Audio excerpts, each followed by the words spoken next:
allow the two children to attend the budget every year. It's okay. Off your mic. It's okay. She off your mic. like me. Chai! Now wow, people wey suppose talk truth to power don't off mic. And if we talk, now 500,000 they go summer us call them hate speech. But fear not, Maiyegun don't come. Him go torchlight every corner, nooks and cranny of all these bad people where they spoil our country.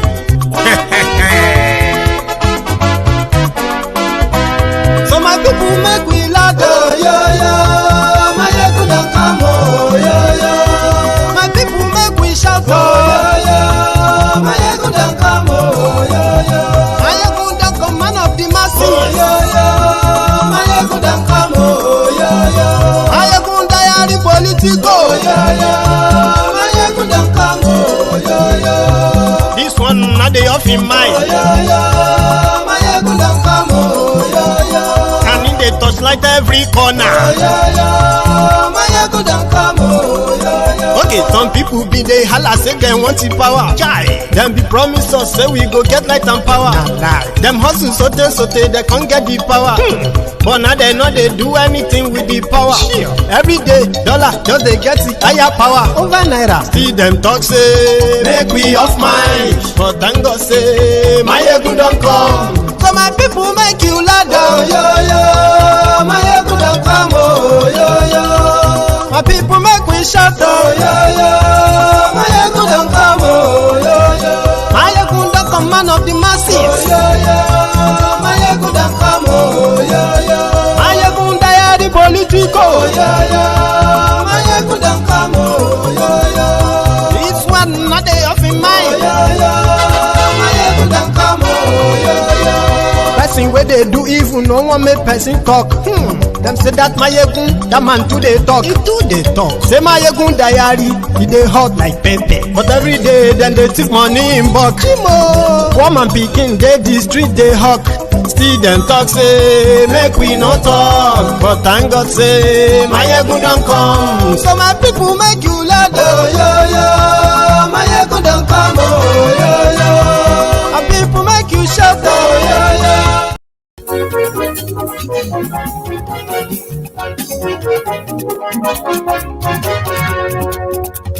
Hello there. Maiyegun làwa mọ̀ làmọ̀ dódódódó. Maiyegun Diary, Maiyegun #1.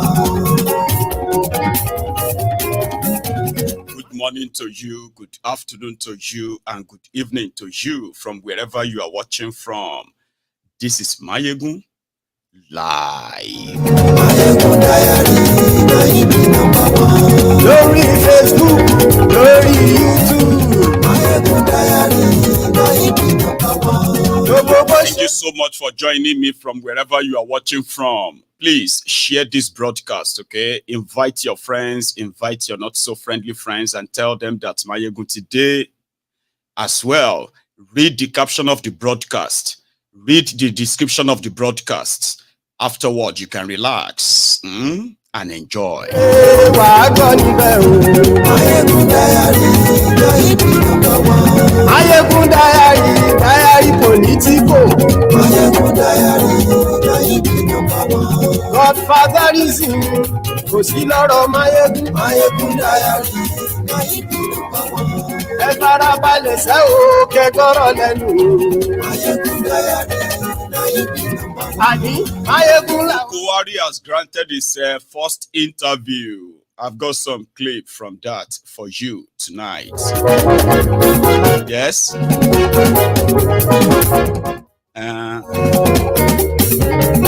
Àní ẹ̀sùn ràkì. Maiyegun ti dé. Don't ask me about 2027. Nigeria is collapsing. Nigeria needs saving. Peter Obi tonight. Lórí Facebook. Maiyegun ti dé. Àní ẹ̀sùn ràkì. What is really going on? Go self. Are we your slaves? Ni? One Labour Party senator challenged Akpabiole today. And yes, right. Maiyegun ti dé. Ijó ìgbádìyẹ. And yes, right. Maiyegun ti dé. President. Obasanjo didn't write letter this time around. Okay, he spoke out. The democracy, Western democracy that is given to Africa has failed Africans. I've been Africans failed democracy. Tonight, you had your chance and you missed it. You could have returned Nigeria back to parliamentary system of government. Guess who? APC, Egbekegbe, right there from Tinubu's presidency. That's their response to Obasanjo. Maiyegun ti dé. Ọ̀jẹ̀lú ẹ̀ súnragì. Maiyegun ti dé. Àní ẹ̀ súnragì. Maiyegun ti dé.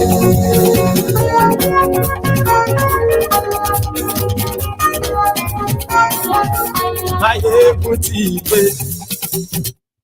Today. So good morning to you once again. Good afternoon to you and good evening to you from wherever you are watching from. This is Maiyegun live. So if you have shared the broadcast, liked the broadcast, even subscribed as usual, I hope you have also read the caption, the description as all the normal starting rituals, right? Well done. Now we're going to start with Obasanjo's, where Obasanjo was speaking at a public forum, where he lamented about the failed and collapsed democracy in Nigeria. I want you to listen, if you don't mind. In short, we have a system of government in which we have no hands to define and design, and we continue with it, even when we know that it is not working for us. Those who brought it to us are now questioning the rightness of their invention, its deliverability, and its relevance today without reform.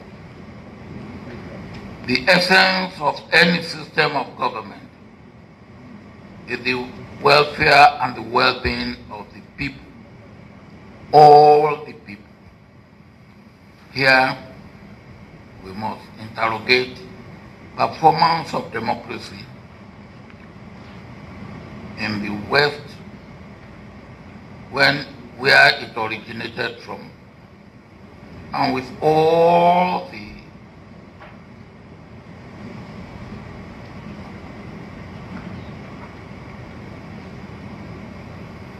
inhibition of what we are left with over by the colonial power. Einstein said that it will amount to height of folly to continue to do the same thing that had not worked and expect different results. And that is the situation we find ourselves. We are here to stop being foolish and stupid. Can we look inward and outward to see what in our history, our culture, our tradition, our practice, our living experience over the years that we can learn from, adapt and adopt with practices everywhere for a changed system of government that will serve our purpose better and deliver. Can we? I believe. Who is he asking? Obasanjo is lamenting over the failed democratic system in Nigeria. But this is the same Obasanjo that had the golden opportunity twice to prevent what this generation and the generation before us and the one that is before them, to prevent them from witnessing this nightmare. First, as a military head of state. Second, as a civilian president. At a point, he constituted a national conference called the Confab, a national confab, for Nigerians to come together and discuss the union and how they believe the union, which is the Nigeria, should be governed. He is talking about using our culture, our tradition, this and that. Democracy is defined as the creation of a sovereignty that is from the people, by the people, and therefore exists purposely for the people. That's the definition of that democratic act, where people have to decide and choose. Do you get that now? So the moment you take that out, you no longer have democracy. You can give it all kind of names. So people came together in 2004 or 2005. When was it again? When they called the confab. And because he couldn't smuggle his third term agenda in. And what was the third term, his third term agenda of Obasanjo? He was going on his second term of 4 years, of 8 years. And he believed that the conference, if the conference comes out with resolutions of how they believe they can all of us can coexist together if they don't want to break up Nigeria. So Obasanjo now put it in there in that constitution that single term of 6 years for anybody that is going to become president, for the position of presidency in Nigeria. And he, Obasanjo, can also run if that proposition is approved by the National Assembly. The constitution is amended to fit in every other thing, like resource control, you know what I mean, like a state police, like so many things they have been flunging on your faces many times whenever election is coming like that. They are not new, they have been there. Most of these things that you see politicians use in their campaigns, they pick some of those talking points from all those confab, national conference. They had no intention of using any of them. But for the first time, they were able to put all of that together, but the conference voted down on a single term for president. And they said if they have to include it, definitely anyone who has been president before or the incumbent, they will not qualify under that new constitution. So Obasanjo received the proposition. All of that. And he just buried it. Jonathan tried the same thing in 2014. I don't know if some of you still remember. Then he now used it to campaign in 2014 or thereabouts, when Jonathan called his own conference. Everybody come together, let us discuss Nigeria. We know all these problems exist. We know all these divisions exist, and we know why they exist. Okay, come together, let's discuss. So when they came together and they discussed that, okay, yeah, we need this, we want this, we want, this, you know what I mean? Like everything everyone is usually talking about here, right? So they said, okay, Jonathan now collected the report and now said he's going to work on it after his after election, which means after he wins his own second term. then he will come back and he will act on that report. He never came back. Bokwari never opened it for once. And Nigeria degenerated worse and worse to what it is today. And that is what Tinubu and gang just told Obasanjo. Obasanjo is now sort of sad that the democracy in Nigeria is no longer about the people, for the people, by the people anymore. It is by the gangs, the courts, and all of the institutions of government that have completely been compromised, including the courts. Obasanjo is worried that Nigeria democracy has gotten to a stage that 3 people can just remove a governor based on anything, instead of them to say, okay, if this infraction has been discovered, then they should take it back to the people. Let people go and decide. But this person should not be part of it, or should be, that kind of a thing. No, 3 people can just cancel the election and give the result to another person. So Obasanjo is worried. Meanwhile, he hasn't seen anything yet. Sometimes people like them should live long enough to see the ruins and the rot that they spent every day of their life to keep together, which is Nigeria. If they have any art at all at old age where you just feel like, because that's what happened to them. Tinubu said Obasanjo had the chance of returning Nigeria to parliamentary system of government of 1963 in 1976. Nigeria was practicing parliamentary system of government. And back then, truly, people actually had the power. You get what I mean? And they delivered. That was the time that people actually felt like they had a government of their own after colonialism. But the military coup that truncated that. Obasanjo, who became the head of state in 76 after the death of Muritala. So what happened? He had the chance of just returning Nigeria back there. No, he maintained the status quo created for God knows the reason why. Now, in his own old age, he had another chance when he became a civilian president, probably to follow the confab he put together.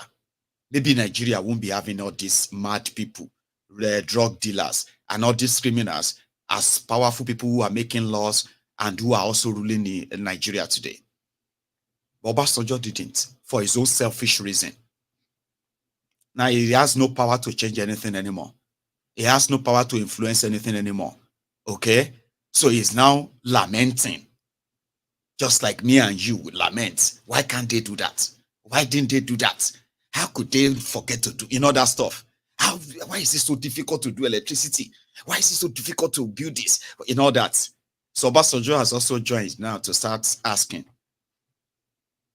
He's now asking the people who have already crookedly taken over power, and they can do whatever they like with it, because that's exactly what Obasanjo also did. He did he did fuck all with it.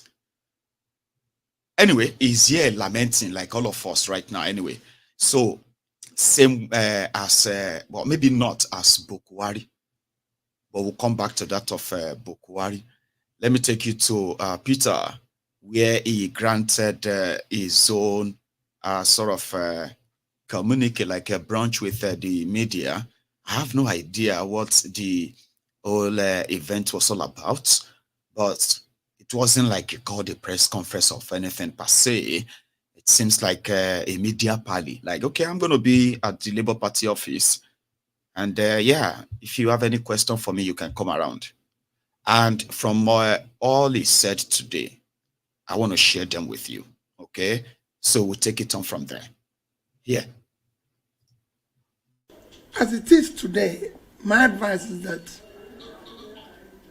the parties come together and work for the people. You could see today there's a gradual erosion of the tenets of democracy.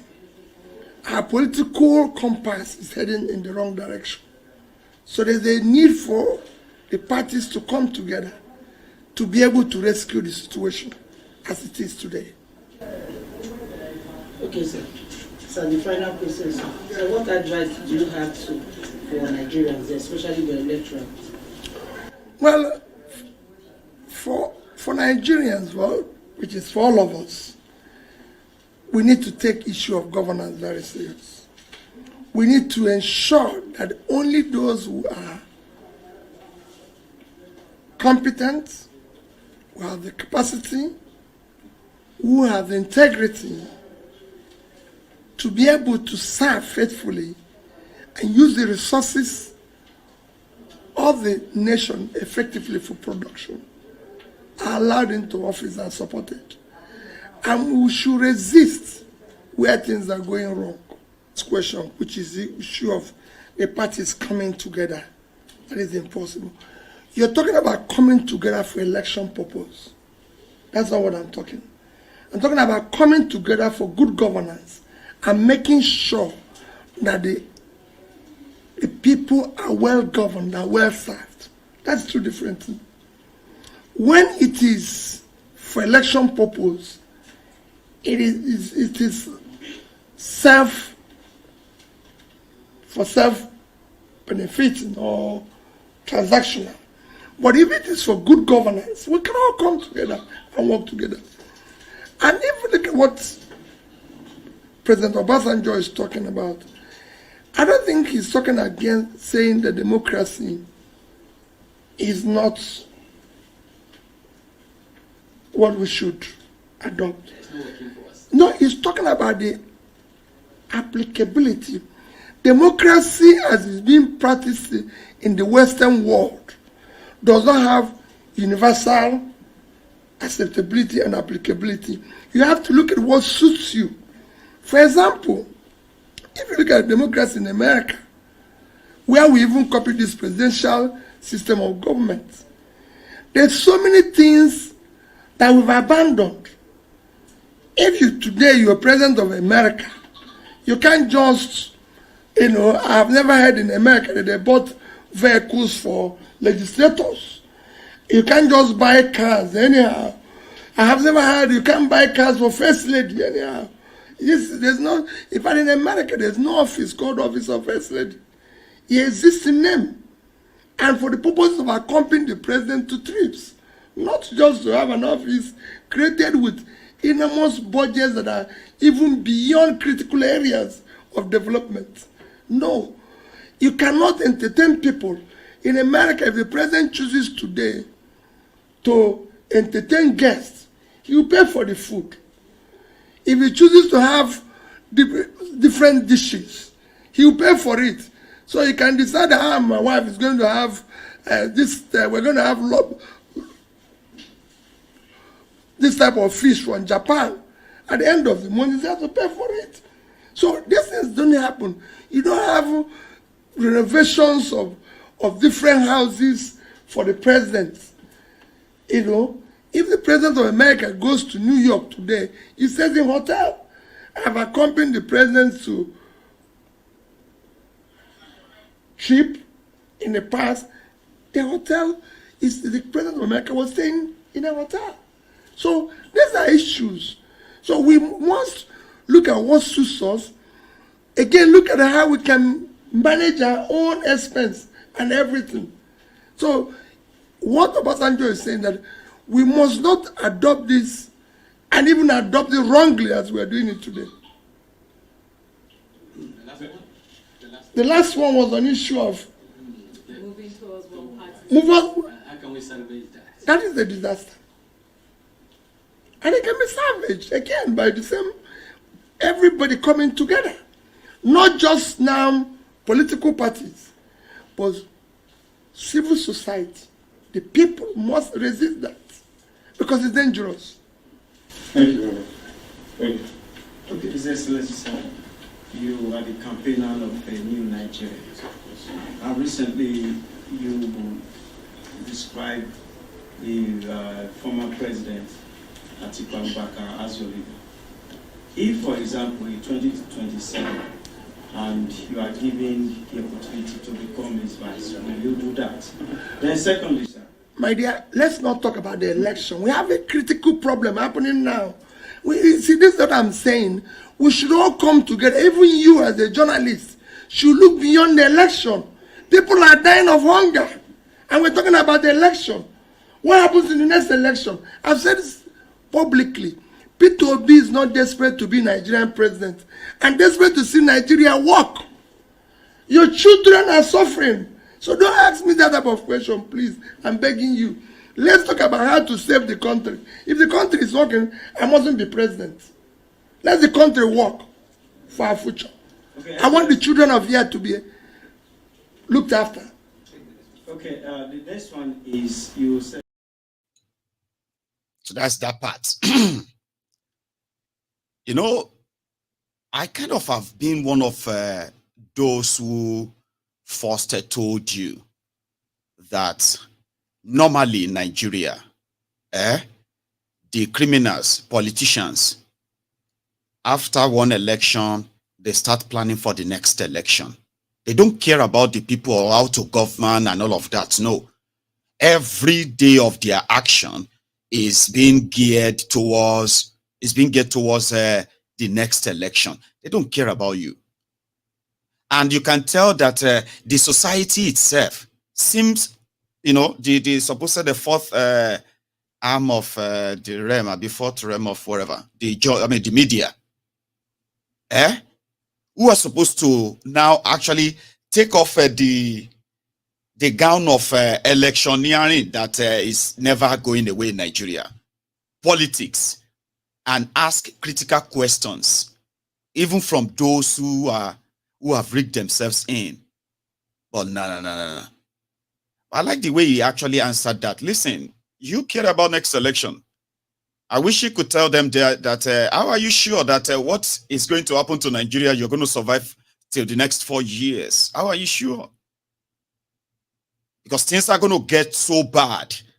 It is not because people want things to get bad.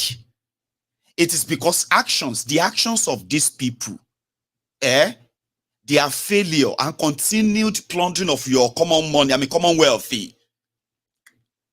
for personal aggrandizement, as they call it, or for their own personal satisfaction, and critical sector of your economy, your everyday life, are lacking the real investment. One by one, una go dey fall down. So there is no magic. You cannot create, what do you call it? You cannot create a better place, a better working country by just imagining it or by just praying for it. Even if you're a very good prayer warrior, it's great to be prayerful. But there are still things to be done rightly so that your prayer can push everything to work fine. But when you are watching them wasting everything they are wasting them, plundering them, stealing them, and you are seeing the effect of all the looting, stealing. You are seeing the effect on yourself, on your finances, on your family, on your businesses. And somebody is going to be asking you about next election and who is going to be president and who is not going to be president. That's the first part too. There is another one.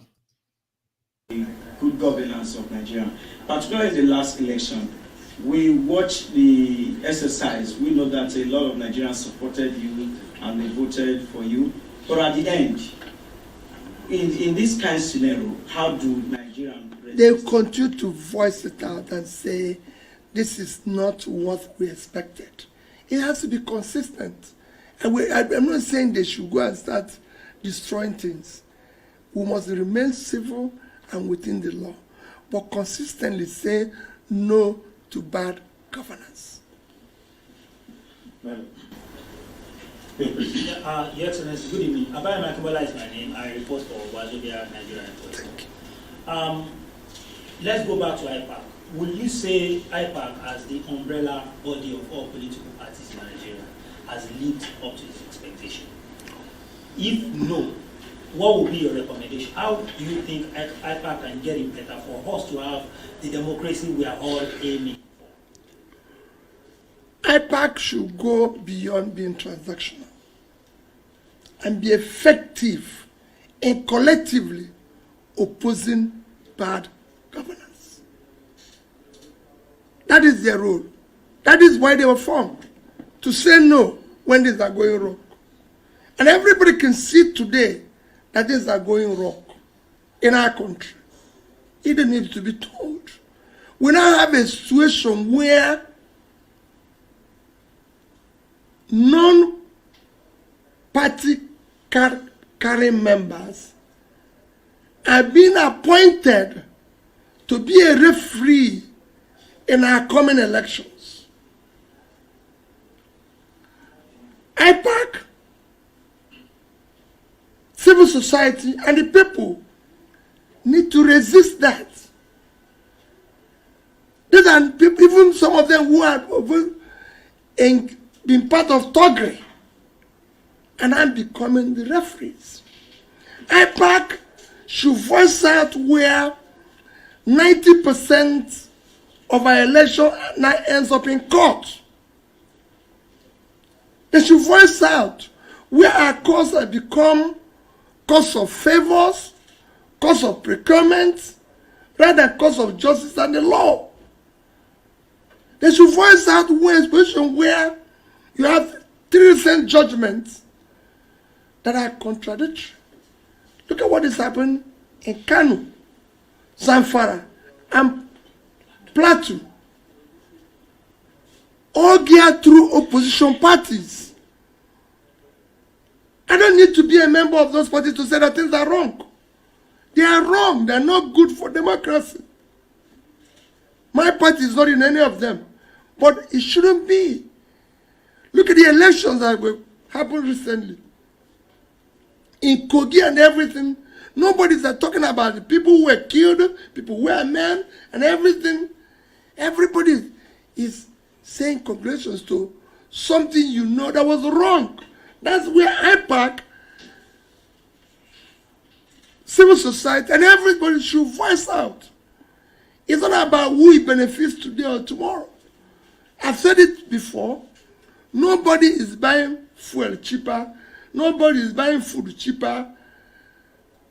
If anybody knows where it's cheaper, for it, one party or the other, show me so we can go there and buy. Your Excellency, good evening. My name is Mariam Sakari. I work for Liberty TV. I want to ask, perhaps it is time for restructuring. Nigerians have been talking about restructuring for a while now, and looking at everything that is happening, do you think that perhaps this is the time, to begin to go beyond talking about restructuring and actually coming together to hold a kind of maybe confab or conference? I said it in my last conference that we need it immediately because we need to talk. We need to show, like I said at the beginning of this conference, that our compass is headed in the wrong direction. And if we don't do anything, it will consume everybody. Anarchy consumes everybody. Some people will think today they are benefiting or because it's this. No. In a situation where you have a looming crisis and we're playing about it, we've been warned of we're going to face hunger next year. We're using almost 100% of our revenue to service debts, and nobody can say how we pile the debts, what we use it for.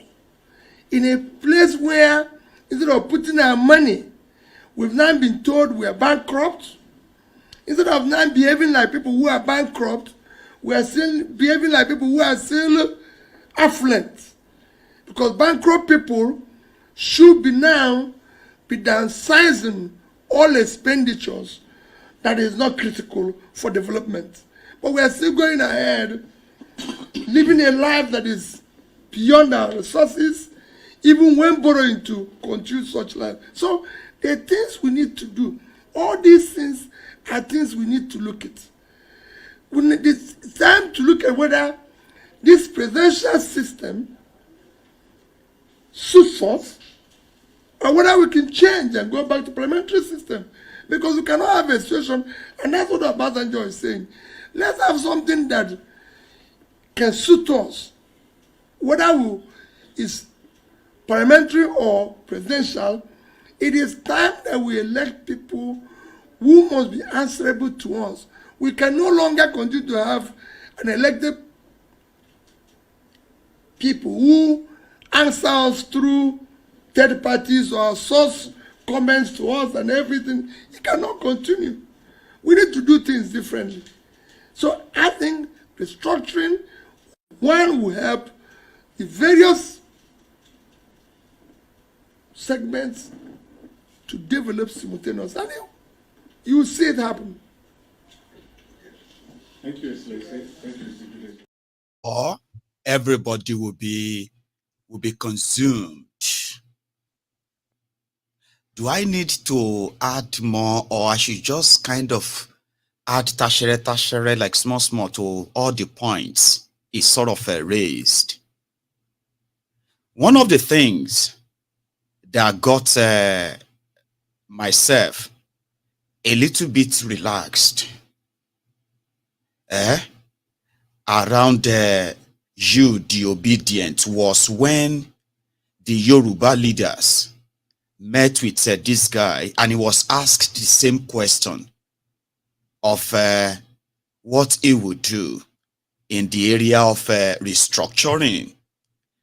He didn't formulate anything other than the people would have to have that conversation to decide how, if they still want to be part of Nigeria, how they want to be governed, under what arrangement. He said that. And I was like, I know he won't be able to do that anyway, but he seems to have clarity too. And that's exactly the question they asked him there. And he said, let's be honest with ourselves. Unfortunately, his mentor, Obasanjo, had the opportunity twice to do exactly what, at least I believe, Obasanjo and some others are now asking Tinubu to do. Even though Tinubu and his own roguish APC, at a point, they too had to pretend like Nigeria needed restructuring. You remember 2019 elections?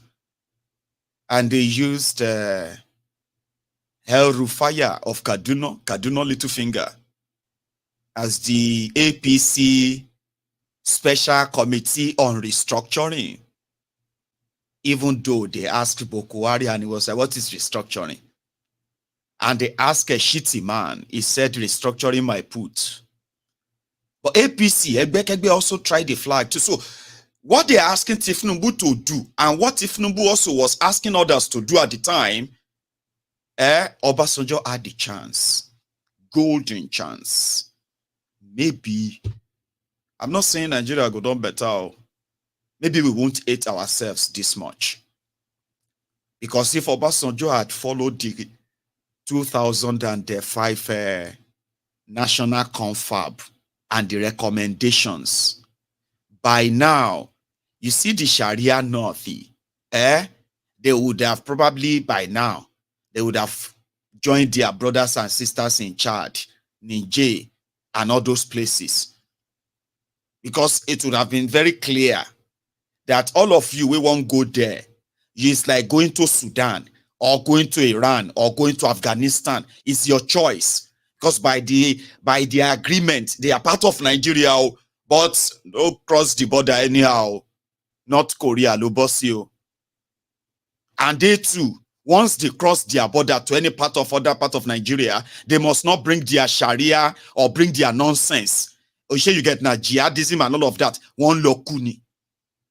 I mean, it's just going to be like a suicide mission, because everyone would have protected and been allowed to go to apart from governing themselves, everyone would have been allowed to protect themselves. All these states you are hearing today, some of them would have been gone.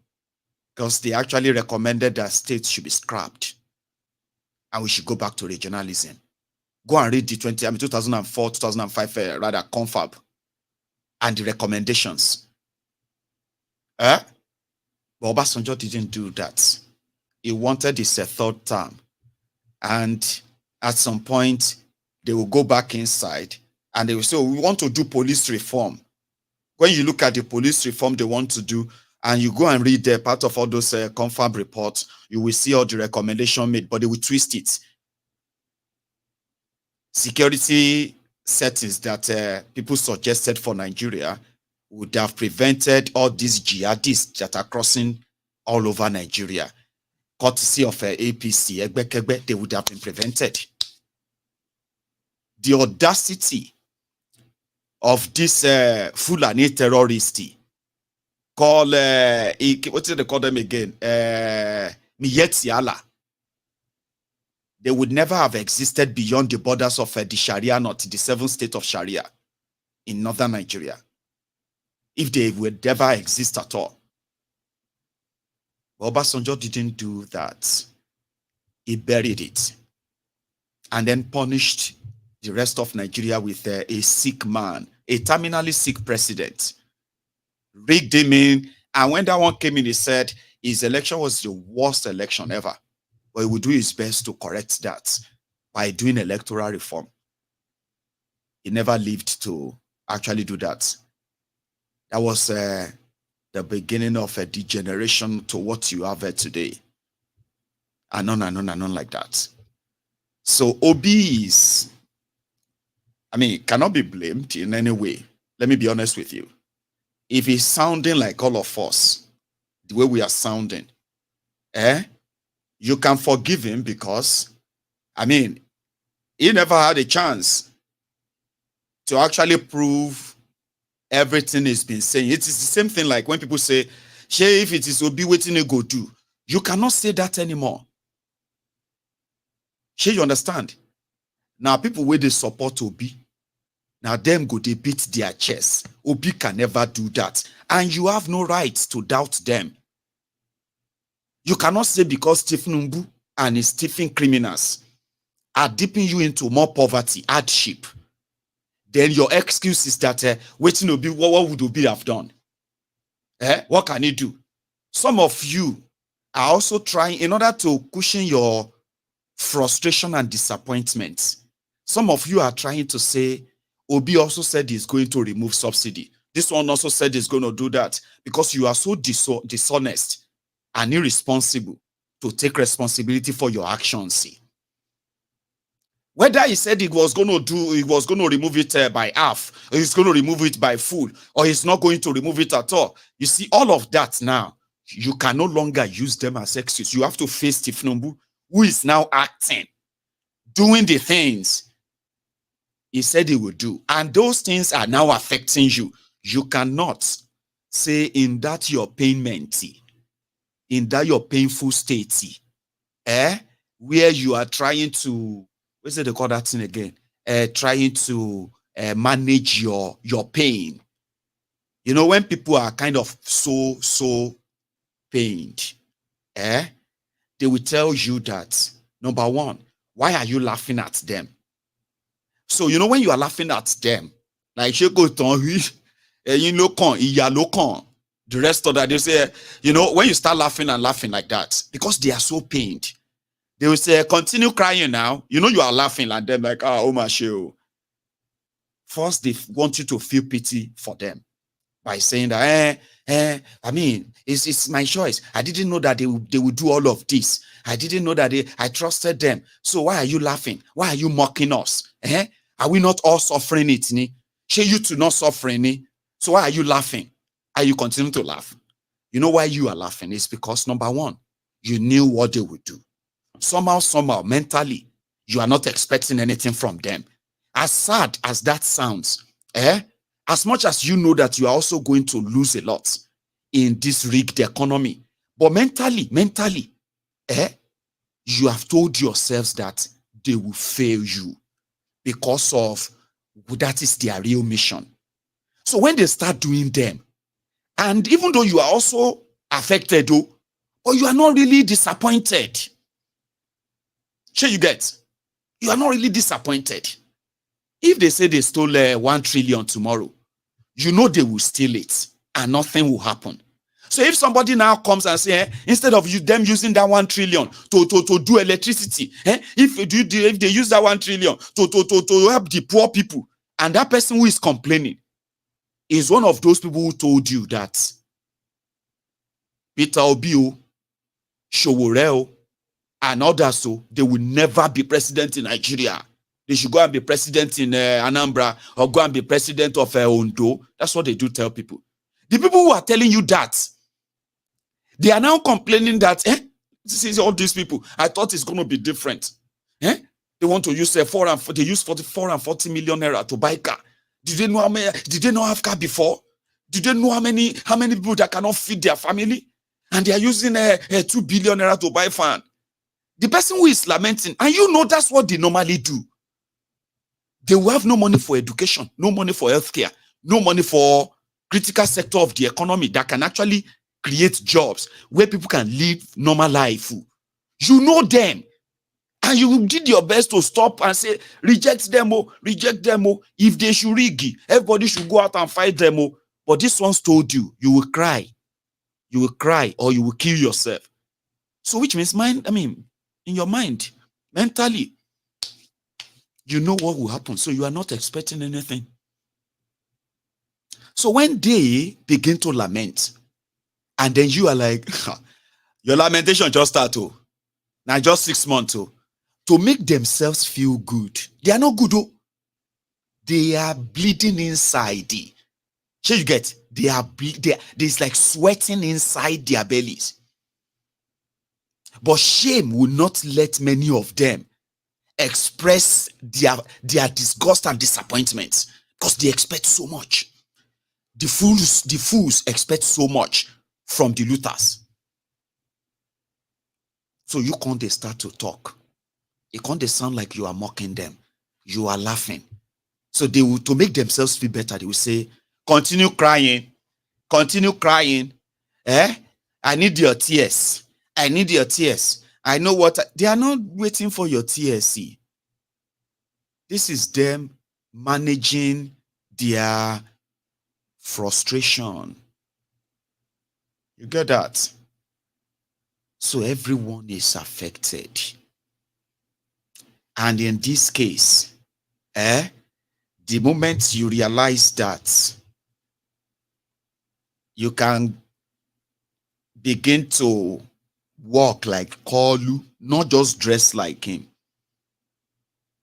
By the time the result of their shege hook you,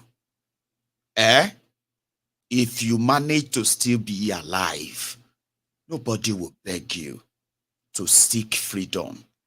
Because let me tell you something. I was, I think I've shared that earlier, Bokuwari, that they said bankrupted Nigeria. Nigeria that is bankrupt. The leaders and the criminals there, they are living large. Sure you get. The state governors and the rest of their lackeys, they are living so large. That is a country that is bankrupt too. The poor continue, the number of poor people continue to rise and rise and rise. Businesses are packing up from Nigeria. Listen to me. The Bokuwari that kickstarted all of this, in a space of 6 months, those who are under Kalu, the Jaga bandit, the Jaga addict, Ashiwaju ẹ̀yin olè, Ashiwaju ẹ̀yin atọ̀ọ́lé, the criminal that kickstarted this. For those of you who have spent 6 months, you are beginning to feel like, if let's say Buhari is better, so Buhari can't go do interview. The demented, lifeless Megad, Muhammadu Bokuwari, is giving himself a great score. I mean, the madman said, in his 8 years of being in Nigeria, He improved, despite the insecurity, he improved the economy. He created so many jobs.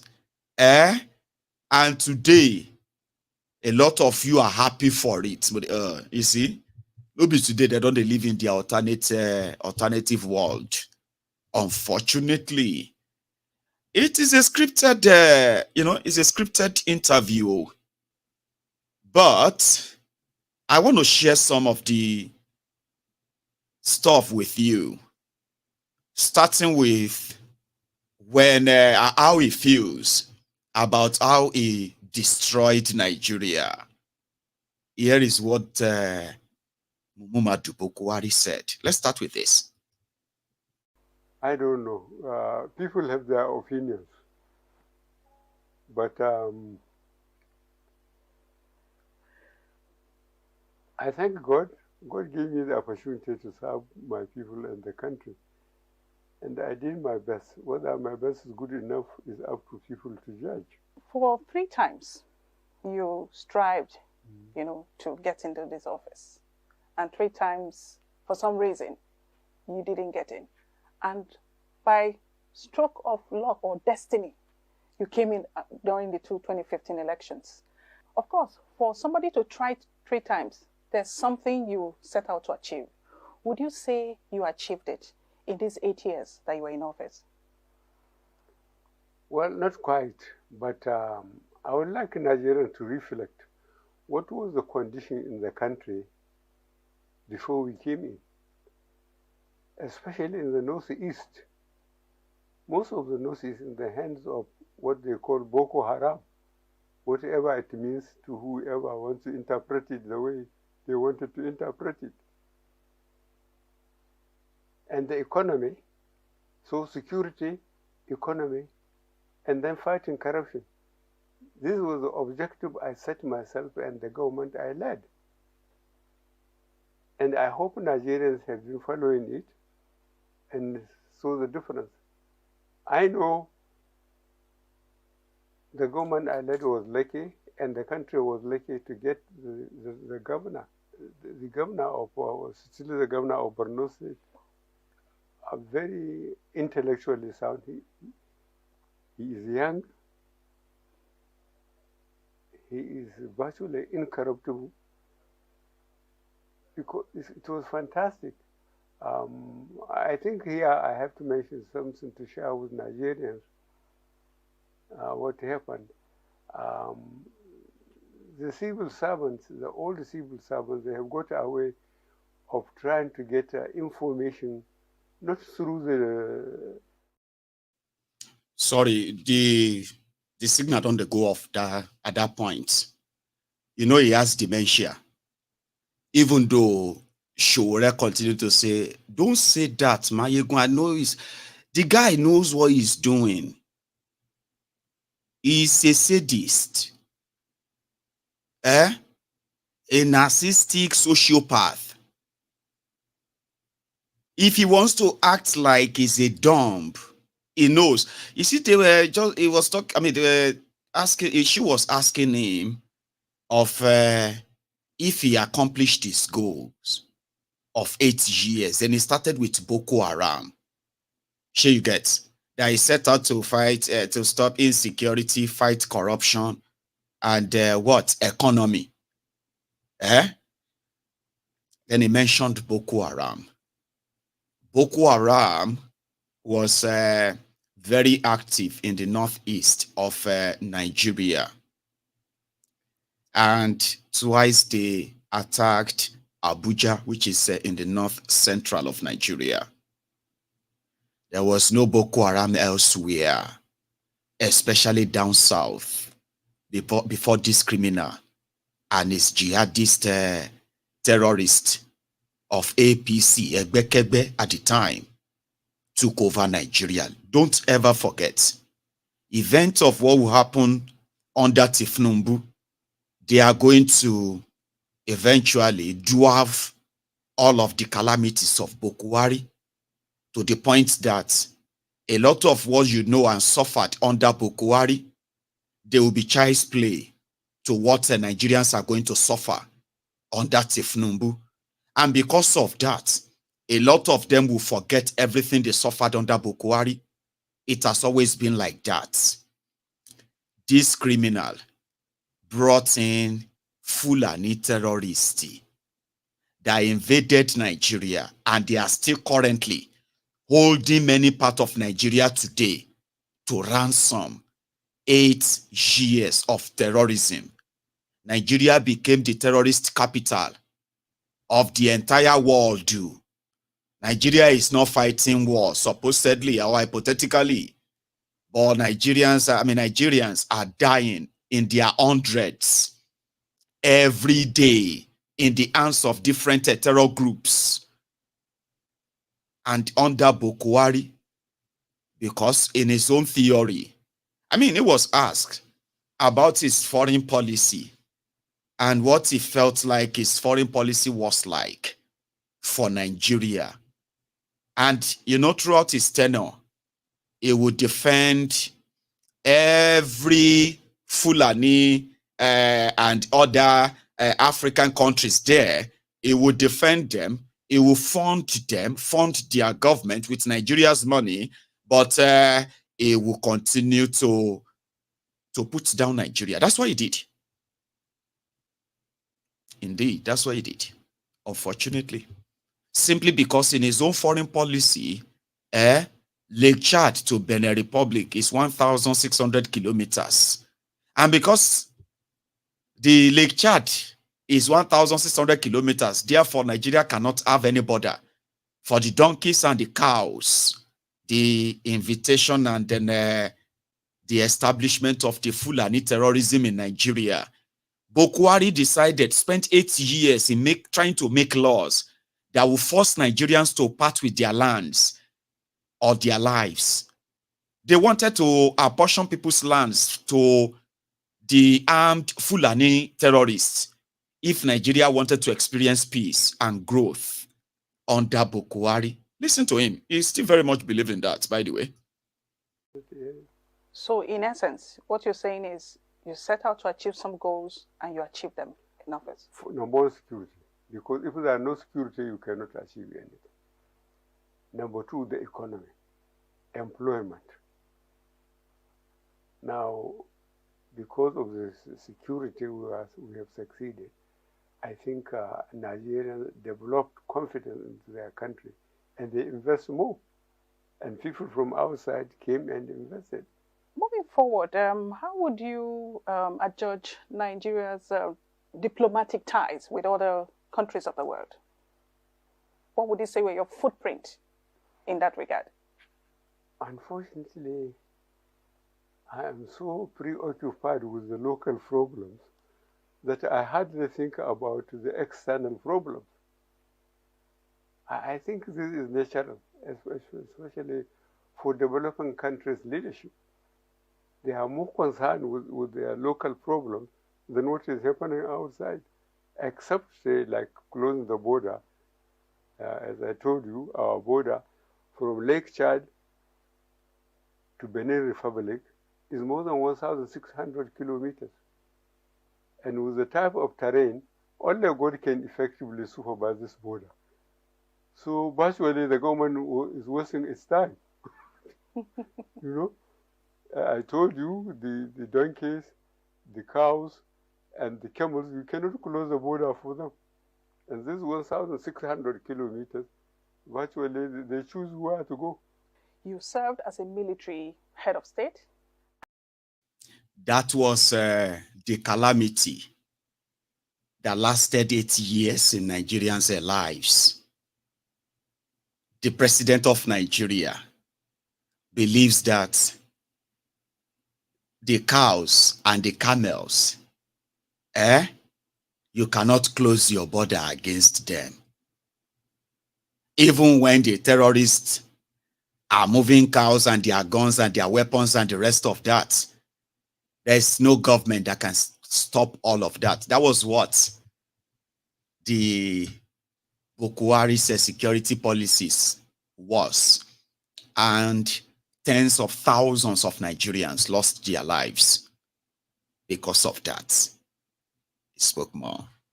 Here is another one. I told you I'll give you snippets. I'm not going to make it boring for you. Okay. So we are currently over 2,000 of us on YouTube. Do you mind just leaving the comment section for a second? Okay. And then you just go under the video and just say thumb up there, right? Like the video. Can you do that? I'm going to remind you again. Let's go back to this. Another one. He could only lie about his own vote, one vote. So you don't even need him. I need to give you an heads up for that, okay? So they asked him about his emergence, okay? And he was talking about how technology helped him to come to power. Permanent voters card, PVC, and all of that technology that helped them. APC, Egbekegbe. But the same PVC became useless under them. Now I want you to listen to that part again. Just. He could only lie about his own vote, one vote. So you don't even need him. In your own opinion, what did you think clinched it for you in 2015? I mean, we're looking at politics now. You know, brought the conversation to that point. What do you think worked for you in 2015? I mean, after 3 tries. After 3 tries. 3 tries, yes. I feel to God for the injustices that I went through in 2003, 2007, 2011. And when I came to make my case to you, the press, the rest of Nigerians, instead of expecting sympathy, people laughed at me. Because I didn't have money, because I couldn't buy influence in any form, either from the so-called influential people or from anybody else. People laughed at me. I said, God there. And God sent technology. As I said, permanent voters card. You can only lie about your own one vote. Even your family, you cannot be sure because they have the security to go and vote. It's only God that can judge them. Nobody knows whom they vote for. In 2011, you broke down, literally. I mean, it was reported that you broke down when you didn't... You're laughing. Can you tell us what was the range of emotions that was playing in your mind at that time? I had nobody to blame but myself. I made up my mind to continue trying. People laughed at me because here is a stupid poor man who wanted to lead Nigeria. He has no money to give us. This was the attitude of the people. And I think patriotism, especially in the profession I broke myself in from leaving secondary school, the military, it was fantastic. I tried as much as possible to be fair wherever I found myself. It hadn't been easy because Nigerians seem to be impressed more by materialistic success rather than being honored or praised by the less privileged. We are a fantastic nation. I don't know how many of us there are in the world. Did you hear that? He said, he tried 3 times. And the reason why he didn't succeed was because he had no money to share, to buy influence. And people were laughing at him. Everyone was laughing at him every time he contested. But in 2014, he decided to team up with the money bags. Atiku brought his billions. Saraki brought his billions. Tinubu brought his billions. Amechi brought his. A lot of them here and there brought their billions. And at the same time, they bought him all the influence he needed. Good luck Egbere Jolantan that appointed the Jega as a INEC chairman. He never met him once in his life. They've never met before. And he appointed him and gave him all of that. And that's so untypical. Jega was also on hand. You know all the story. And by the time they all made Bokwari president, a jobless, unproductive may God. And that is by the way, fact too. According to record, when Babangida released Bokwari in 1987, after spending 30 months in house arrest, Babangida can't give him money to start a farm business. They bought him 150 cows to start. As at 1997, Bokwari was already serving as PDF chairman at being under Abacha. Unproductive Bokwari,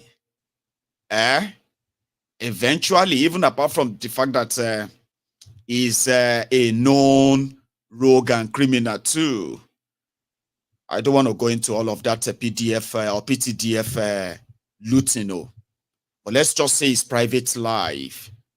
Because Bokwari has been living off the system from the moment he turned 17. He didn't go to any school. He was recommended by his village head to join the army. When they asked about his qualification, he presented the letter from the head of the village that he will sit and present it later. So from that day on, everything of Bokwari has been taken care of by Nigeria, even to the point that he planned the first coup against a democratically elected government in Nigeria. He never really worked in his life. In his military career, he never passed any professional examination. That is why you will never see any abbreviation of professional what have you in front of his name. So Bokwari had 150 cows in 1987, 150 cows in 1997, 150 cows in 2007, 150 cows in 2010, 150 cows in 2015. Of course, he met the money bags. They bought him all the influence. Somebody we know they productive, we no get job. And people were laughing at him because he couldn't compete with those who had so much money, as he said. By the time Bokwari became the president of Nigeria, many Nigerians, they stopped laughing. Not because they were those who laughed at Bokwari. The hardship became so real, so pronounced, that almost all Nigerians stopped smiling entirely. And a small thing, they trigger everybody. The economic hardship became so much that people, they stab themselves because of 500 naira. Husband, wife, they kill husband because of 200 naira. The poverty spread like wildfire. But according to Bokwari, it did so well for you. It didn't stop there. When he benefited from that technology, they bombed the bridge. Since then, free and fair election in Nigeria became a mirage, an illusion that has now turned to a pure war. If you want to join their election or their politics, you will need to go and invest your money in armored bulletproof cars. You have to provide security for your family where people are carrying guns and guiding them like your families are just convicts under the guide of the state. So you have to get yourself ready that they could, it's like war. So whoever now has more violence, whoever can rig more, whoever can pay more is actually going to be the winner at the end of the day. Sure you get. It's not about the PVC anymore. I mean, a lot of you have discovered that, Abi. It's not about PVC anymore, Abi. We'll go back to this, what you kind of told this lady. You know, now that they said, okay, why did you change the Naira? And then let's talk about the 2023 elections too. I want to warn you, the Bokwari get dementia, which means things can go off. It can be, you know, you may be expecting him to be saying something and you are following it and it will just go off to something else. So I have managed I've tried my best to cut them down short that you won't have to deal with all of that. But if they kind of sort of drop in this you're about to watch, I beg your pardon. No. I mean, it's not like to repeat yourself. Like, I beg your pardon. That one is like repeat yourself. But I'm saying I pardon your beg. I beg your pardon. Shah's trying to say sorry in advance. So, have you liked the video, by the way? Have you liked the broadcast? No? Come on. Let's go back anyway. Here. Some Nigerians are still stuck in. And so much happened during that period, which of course was predicated on the Naira policy.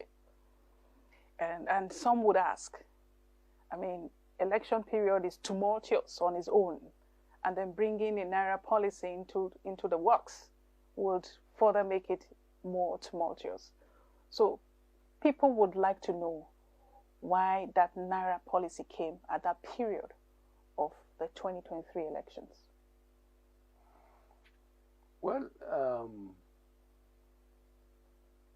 I think mainly it's stage of development of a nation. Whether Nigerians believe it or not, we are an underdeveloped country. And we get so impressed by materialism. Sometimes ruthlessly, they didn't care how you make the money. But the best thing is that you should be rich. You should have a fantastic house. You should have cars, flashy cars. You should be going overseas regularly and resting all good. But it's not easy to earn, to save enough, to spend so much on leisure trips and so on.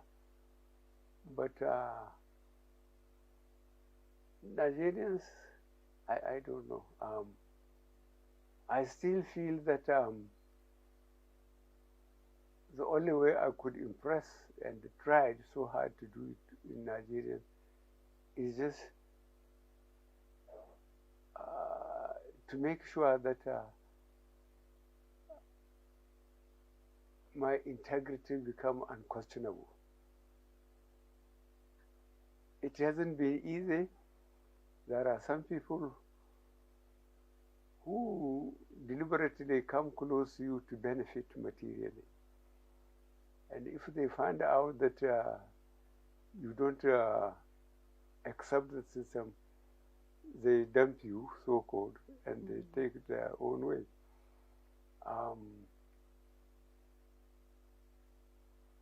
I think as a developing country, we still have a long way to go. So for the 2023 election and the Naira policy, what exactly was the motivation for it? Because it was really timely. The motivation is to try and make Nigerians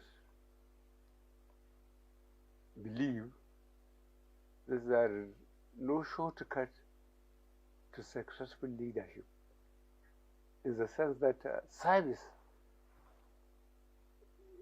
it's not easy I said, losing, say, 3 elections, attempting president and ending up in the high Supreme Court 3 times.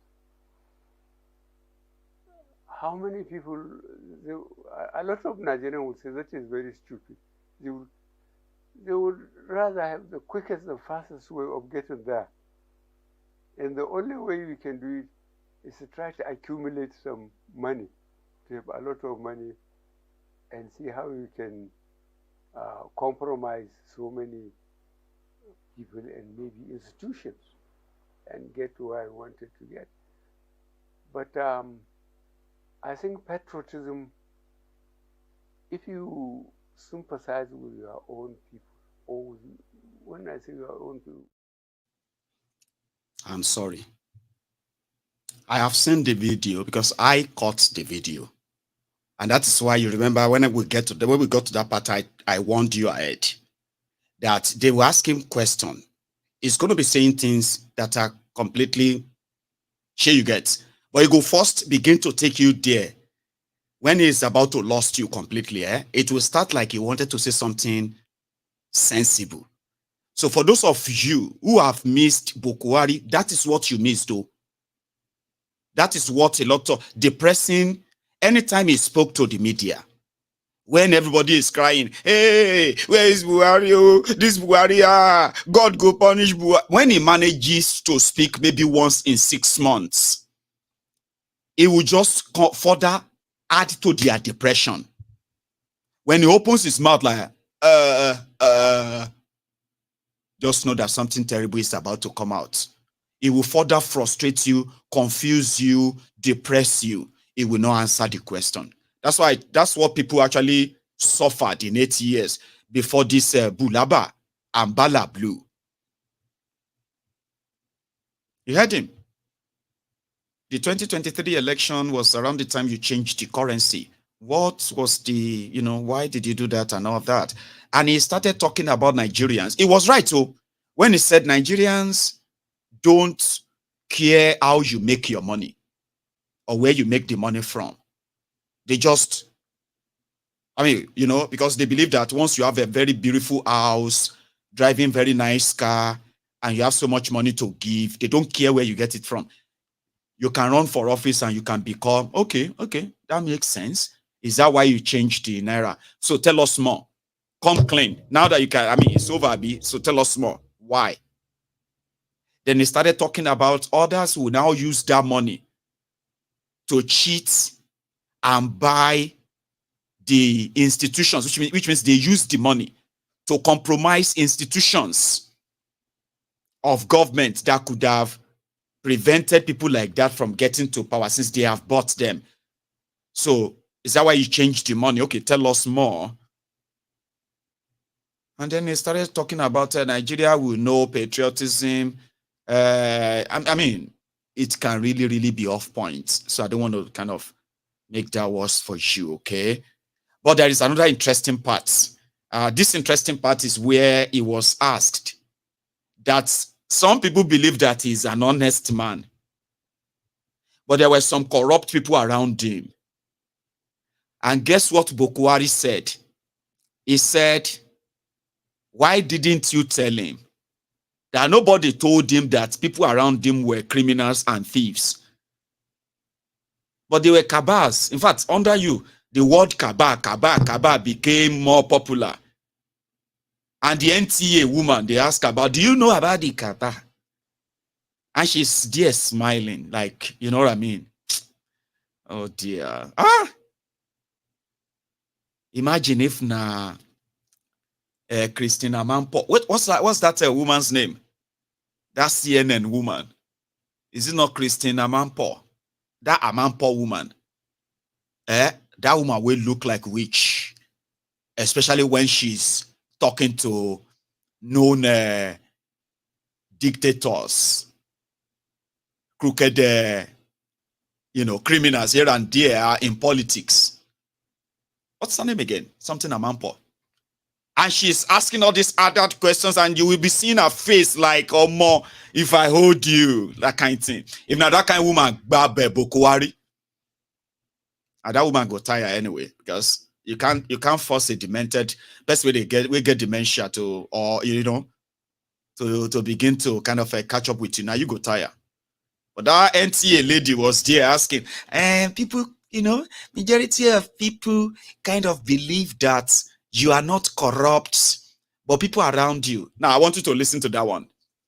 Bokwari said, all of una no tell him that nobody told him that anyone is taking what they shouldn't take. So which simply means Bokwari is taking responsibility for all of the looting and the bankruptcy that Tinubu is talking about. Bokwari is taking responsibility for that. But you cannot charge him. He's a sick person, demented. If you take and go court, they ask him A, the answer B. They ask him C, the answer D. They will just have to sentence him in absentia. It will just like anything deal, but nobody there else, kind of. But sure, we disagree. Maiyegun, stop saying that. There's nothing wrong with him.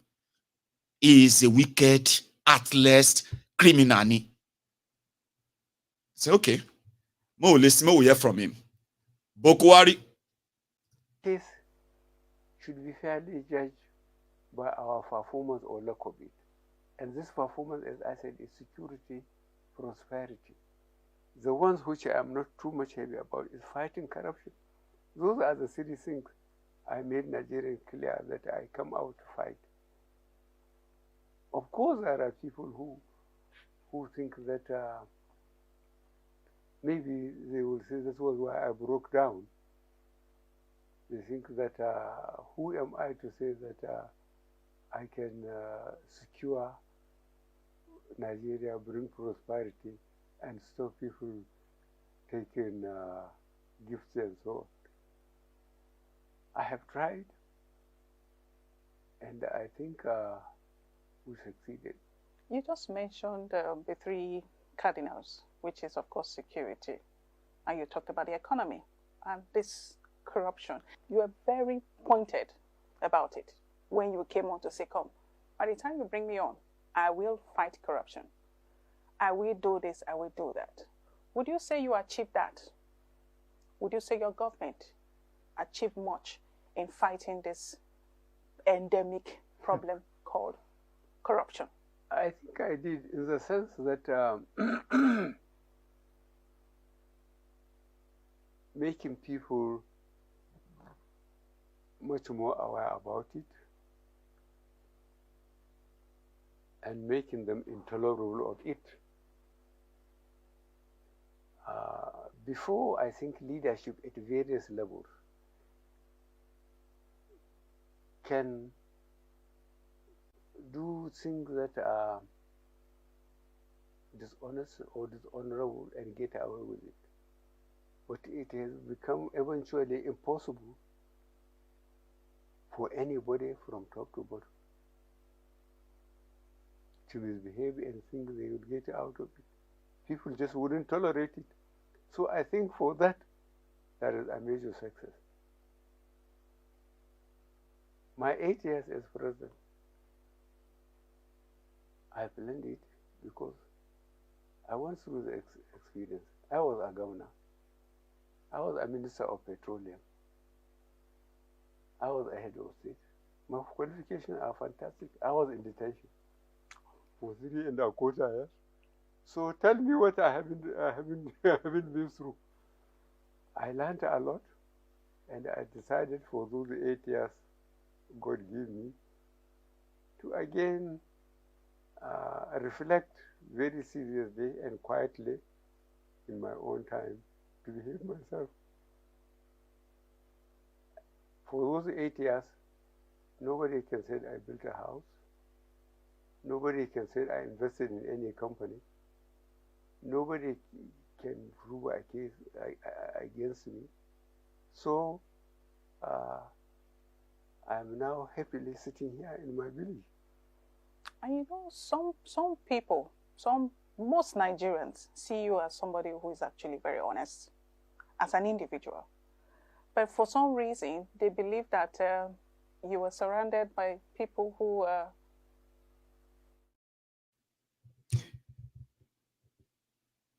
He is comfortably, peacefully sitting in his house. Because nobody can say he built house here or he has investment in this company, but he allowed all of the rogues who bankrupted Nigeria to have the free will and free hand, dipped Nigeria in generational indebtedness, generational gbese. Why so many people cannot sleep peacefully in their homes or sit comfortably in their homes? Because some of them don't even have any home anymore. Bokwari that plunged the country into bankruptcy is sleeping fine. Why won't he? Because Nigeria is a crime scene. They commit the crime and they stay in the crime scene. At the crime scene, who is going to kind of prosecute them? She was actually pushing the agenda of Kaba. Hear this part. That's the last one, I promise you. Okay. In those 8 years that you were there, of course, corruption was something that a lot of people were saying maybe there was more you could have done. They just thought there was more you could have done. And it brings me to the question of your level of support for people. Some have said that when you believe in somebody, no matter what happens, you stick with that person. And the question is, what gives you that resolve to hang on to people against all odds? You just can't say such a person is corrupt. He has 5 cars when he should have only 1. He has 5 houses when he should have only 1. And he has so many girlfriends or so many wives. But what have you done to stop it? Is it not part of your role or your duty as a citizen to make sure that if you see somebody who is really corrupt, to blow the whistle? Why don't you have the courage to blow the whistle? To say, look, you are only treasurer for local government. How do you manage to build that house? He didn't build the house in the air. He built it somewhere, either in his village or he went to Abuja, bought land and built it. But really, you are asking very, very difficult questions. But you've been giving us very good answers. I mean, because you see, one other thing is that Nigerians think that, oh, he doesn't talk to us. We want to hear him talk. And this is coming from, I mean, millions of people who like to listen to your talk. This is one opportunity for you to also talk to them. And that brings me to the next question of your style of governance, which mostly was, you just act. You don't talk much in the eye of Nigerians. Nigeria should be reflecting on the positive things we achieved and we did, instead of always seeing the wrong side of our performances. Okay, so there was this impression that is an impression out there, and it's a good opportunity for you to just, address it. There was this impression that your administration was hijacked by some cabals. In fact, the word cabal became so popular during these last 8 years. Was it a figment of imagination of Nigerians, or was there something? Do you really feel that your government was hijacked in any way? It must have been. Otherwise, why didn't they talk? Why didn't they said it? What to the people they think they form themselves into a cabal and they are so important that they are not being questioned. What did they do about it? Don't they have a role as Nigerians if things are being done by government? Did you feel it? No, because I don't deliberately allow anybody to misuse public resources for himself or for me. I didn't allow it. I can't act on what I don't know. I couldn't have acted on what I didn't know. But if people know and they decide to sit on their knowledge and refuse to, they are part of the problem then. They are part of the problem. But now in hindsight, did you even in any way, by the stretch of the imagination, did you see anyone who would have been like a possible cabal in your time in government? No. Nobody was above the law, and I don't have any evidence of anybody doing anything wrong and being allowed to walk away. No. And speaking of walking away, would you say you carried out justice in terms of, meting out punitive measures to those who fell off the road in your government? Yes. We had a system. If people found out that nuisance lele, even me self, not feel like I remove them before all of them begin to stone your TV and your devices. Okay, let's take him off. We don't have much use of him for him anymore. Anyway, somebody said that the lady journalist seems to be more like they are on date. Like, are these two on date? That's what somebody asked. Are these two on date? I told you it's a scripted interview, and instead of making Bokwari look better, it just brought back the PTSD that a lot of people have suffered under Bokwari for 8 years. I can imagine the rage in some of his faces, and then some who are probably just smiling there, laughing that, oh, look at this clown. Bokwari will only bring back a PTSD, and they will do more to whitewash him as well going forward, okay? Because those that bankrupted Nigeria, they are enjoying their loot. And as for Kolu, what can he do? And as for the National Assembly, it's called state capture, my dear. It is called state capture. They have captured everywhere. Here you get. It is now, somebody said it's Nigeria. All of them shall get your own for body anyway. So you can say it is a banana republic or a jungle where everything goes. I don't know what that Labour Party senator was thinking. There's a senator called Tony Onwoye from Anambra. Okay. One of the LUP 71, LUP 72, OB 73. Now, those were just like years ago. Anyway, one of them decided to take on Akpabiole today. Is that enough? It's like you, thinking you are going to the National Assembly to go and make sure that things are done right. And then you got there and they say, calm down. All those ones are just for campaign. Don't worry yourself. Everything is done. Are we not going to debate? Are we not going to say yes or no? Are the ayes and the nays not going to raise hand? No. Don't worry. We don't do that here too much, okay? So you will just come here, read letter to all of us. And then you will just bang your gavel. And then that's it.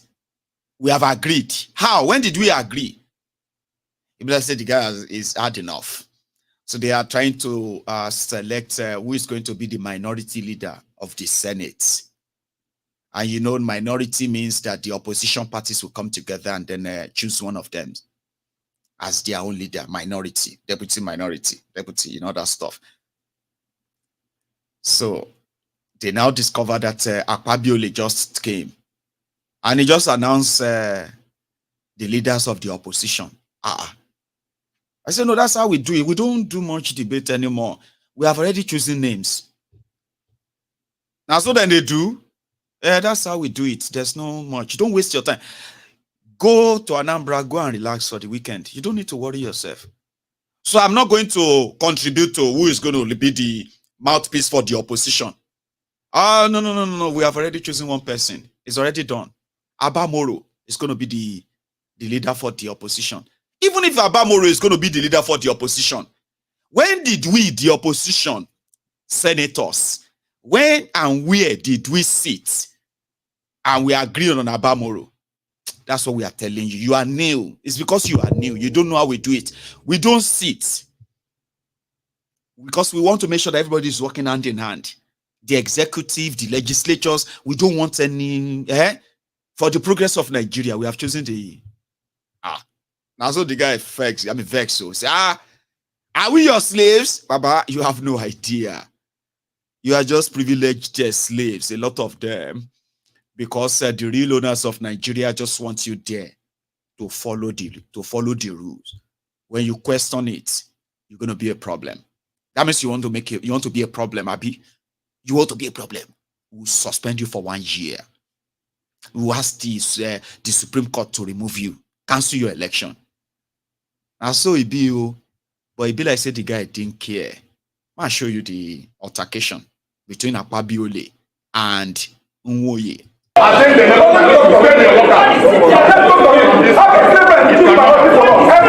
that is not Are we your slaves? The way you are elected was the way you were elected. Are we your slaves? How else you can suspend me here? Are we your slaves? Every time you keep on picking leadership for us. We are not your slaves. Whether you like it or not, the way you are elected was the way we are elected. We are not your slaves. The way you are elected was the way we are elected. How else you can suspend me? You have done your worst, Mr. President. What do you mean by that? You have done your worst. You have done your worst. You have put us to the wall. Thank you. Yes, we'll start with that. Meaning what? Meaning what? Meaning what? Meaning what? It's unfair. It's unfair. It's not about me, it's not about any person. It's about the institution of Senate. Thank you, sir.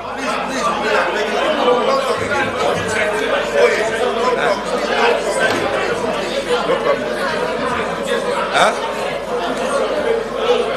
Meaning what? Every time you give me tomorrow, they want to contest election. They want to win us. He's putting us. So I told you that they will run the court. He brings over the peace part of the law. Give a couple, give a couple. Give a couple. He's not like this. Give a couple to. Not about them. Give him. Let's go see. Let's go see. Yeah. Oh. Aide-moi. Aide-moi. Come. Aide-moi. Lead us. Let's go. Yeah. I think the more you look, the less you see. The more you look, the less you see. The more you look, the less you see. With a wiki. And that's all you have to see there, right? And the body that brought this upon Nigerians, the judiciary, their president. Okay, wait, before I come to their president, I'll show you Kolu in Germany. Currently, there is a PR propaganda. When you hear PR, public relation, sure you get public relation. That is what is called PR in the normal overview. And when government uses PR to advertise and publicize falsehood, then you don't call it PR anymore. It is called PR is no longer seen as, it's no longer, the PR is no longer seen as public relation anymore. It is called propaganda. They are spreading a rumor now in Nigeria that Kolu just signed another just signed a 500 million deal, 500 million euros deal with Germany, Siemens in Germany. I need to give you a story behind that before I play you this video, okay? Because Kolu is there, like, he's telling them that their money is safe in Nigeria. in 2000 and I think it was in 2004 so Obasanjo made the first contact with Siemens in Germany to build power station in Nigeria to help improve the power supply, power generation and supply in Nigeria. Corruption followed, and that arrangement did not see the light of the day. Jonathan also came, made a contact with Siemens, Germany, brought them to Nigeria. Again, corruption. And this corruption is not just on Nigeria, including some of these facilitators of this German deal of Siemens. Then Bokwari came this time around to prepare their fraudulent misinformation for 2019. They also took Bokwari, in 2016, they took Bokwari to Germany with Angela Merkel, who happened to be their chancellor at the time. So Angela Merkel, Bokwari, they signed a power generation and distribution deal of 2 billion euro in 2016 for Siemens to come to Nigeria and help the power generation and distribution and all of that in Nigeria. 2 billion euro. That was what the propaganda of that time was. It never happened. And if you have followed everywhere they have been taking Tinubu, and you go back to 2015, 2016, you will see that it is the same way, the same pattern, the same move that they are also taking. That was the same move of Bokwari, and they are all media stunty. So they are now telling people in Nigeria now that Tinubu just signed 500 million euro electricity deal with Siemens. But you know what happened in that of Bokwari? It is not just corruption that was recorded that didn't let us see any light of the day. It also took the life of Abba Kyari. It was because of this German deal, that Abba Kyari, instead of letting the Minister of Power and the people from the Ministry of Power to go and meet with the Siemens people in Germany in 2020, Abba Kyari decided to go and lead the delegation. He was the de facto president of Nigeria at the time when he was alive. Then he contracted COVID. He came back to Nigeria, fell ill, and he never recovered. And when Abba Kyari died, the Siemens deal and everything behind it died as well, or went into coma like it's always been previously. So in order to put the profile of Tinubu together to make the morons who are believing in these thieves in Nigeria that they needed to be in Germany and meet with Siemens before they can give them electricity. Sure, you understand that? So to make those fools believe that something is happening, they are telling their media in Nigeria now that Tinubu just signed 500. At least they didn't say 500 billion. They said 500 million euro to give electricity to Nigeria. 500 million euro deal. Meanwhile, it's all nonsense. Never happened. I'm sorry if I'm going to kind of bore you with Tinubu for a few minutes, okay? Just 2 minutes. Kolu in Germany, telling the Germans that their money is safe in Nigeria. They don't even need Kolu to tell them if their money and their investment is safe in Nigeria. And what kind of investment? They have all the data. The same one that Kolu probably didn't have. They have all the data. But here he is. Listen. My friend here said, no money, no hallelujah. No investment, no development, no hallelujah.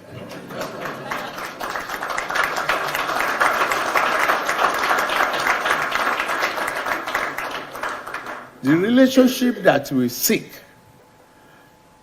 is for all to remove all hurdles to progress.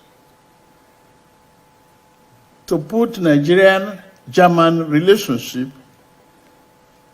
on the first-class seat of development and prosperity. I know you seek no audits. You seek no delays. Yes, you might have experienced that in the past. My duty is to showcase few members of my team, assure you that I'm there, open door policy, whatever is the audio, believe it is gone unless I'm not aware of it. Any hurdle on your path, any obstacle that you've experienced in the past, believe it is gone unless I'm not aware of it. I've repeated several times. Yes, it could be difficult in the past to do business in Nigeria, in Africa as a whole. But to any foresight and progressive business thinkers, to ignore the largest economy in Africa is not the solution to your progressive side. To be brave, it will give you word salad. Sure, you understand? Is Bokwari Pro Max. So, but the difference here is that it will speak out a little bit clearer, even if it's just joining words and all of them that, doesn't really make any sense. Is reassuring the investors, for real. He was telling them that whatever problems, corruption, and everything that has made them to stop investing in Nigeria is gone now, except if he's not aware. Of course, he won't be aware. Because what they are really looking for is wherever they can see any free money. Just bring the money. Bring the money. Although we may not have much to offer you, we are a big country. We have population.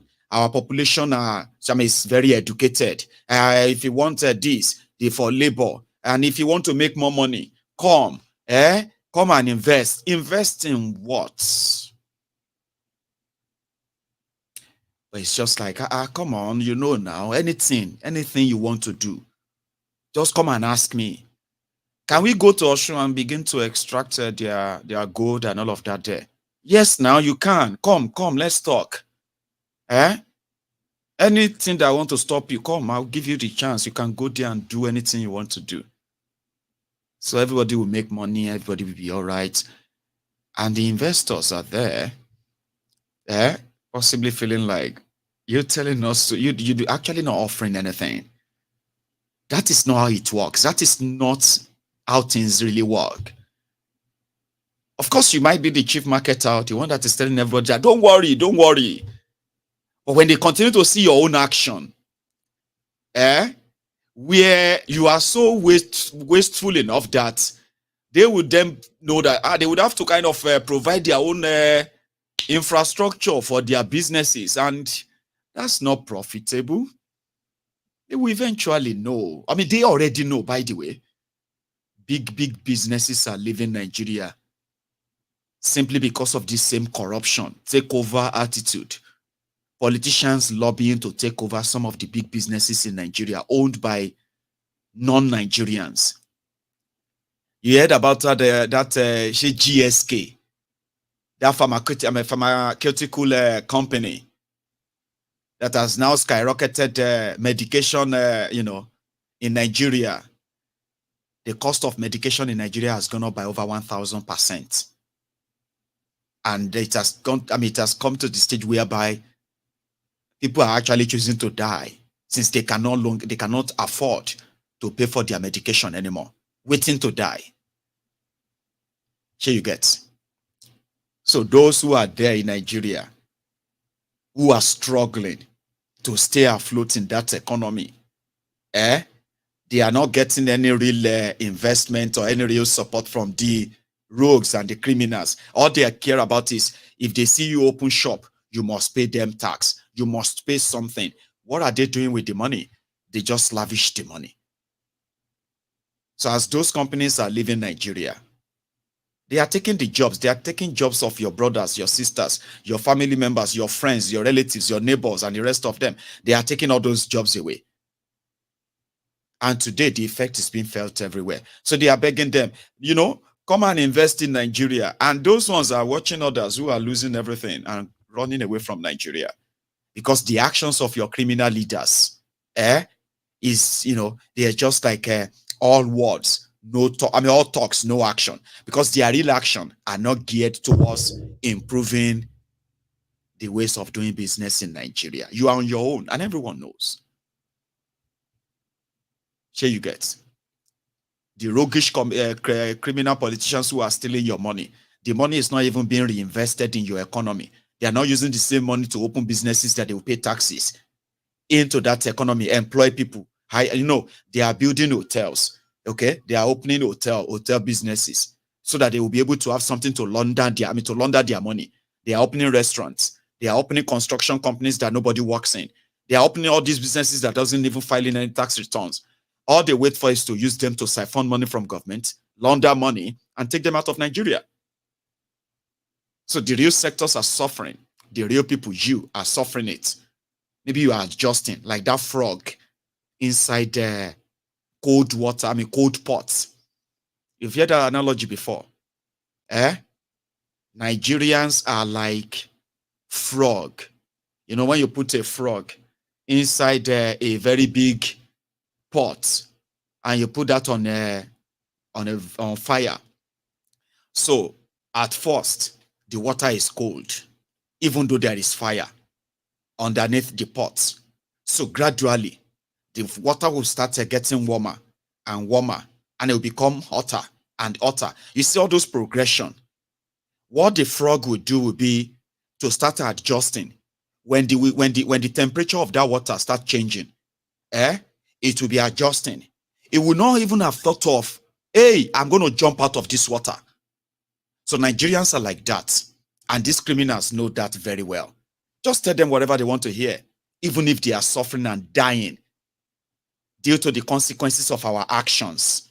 They can continue to adjust. So majority of you are like that frog in that hot spot. So the hotter the water, the more you are trying to adjust, you turn, and guess what? At a point, the water will become boiling. And guess what will be boiling inside it? Dead. That same frog that felt comfortable 10 minutes ago.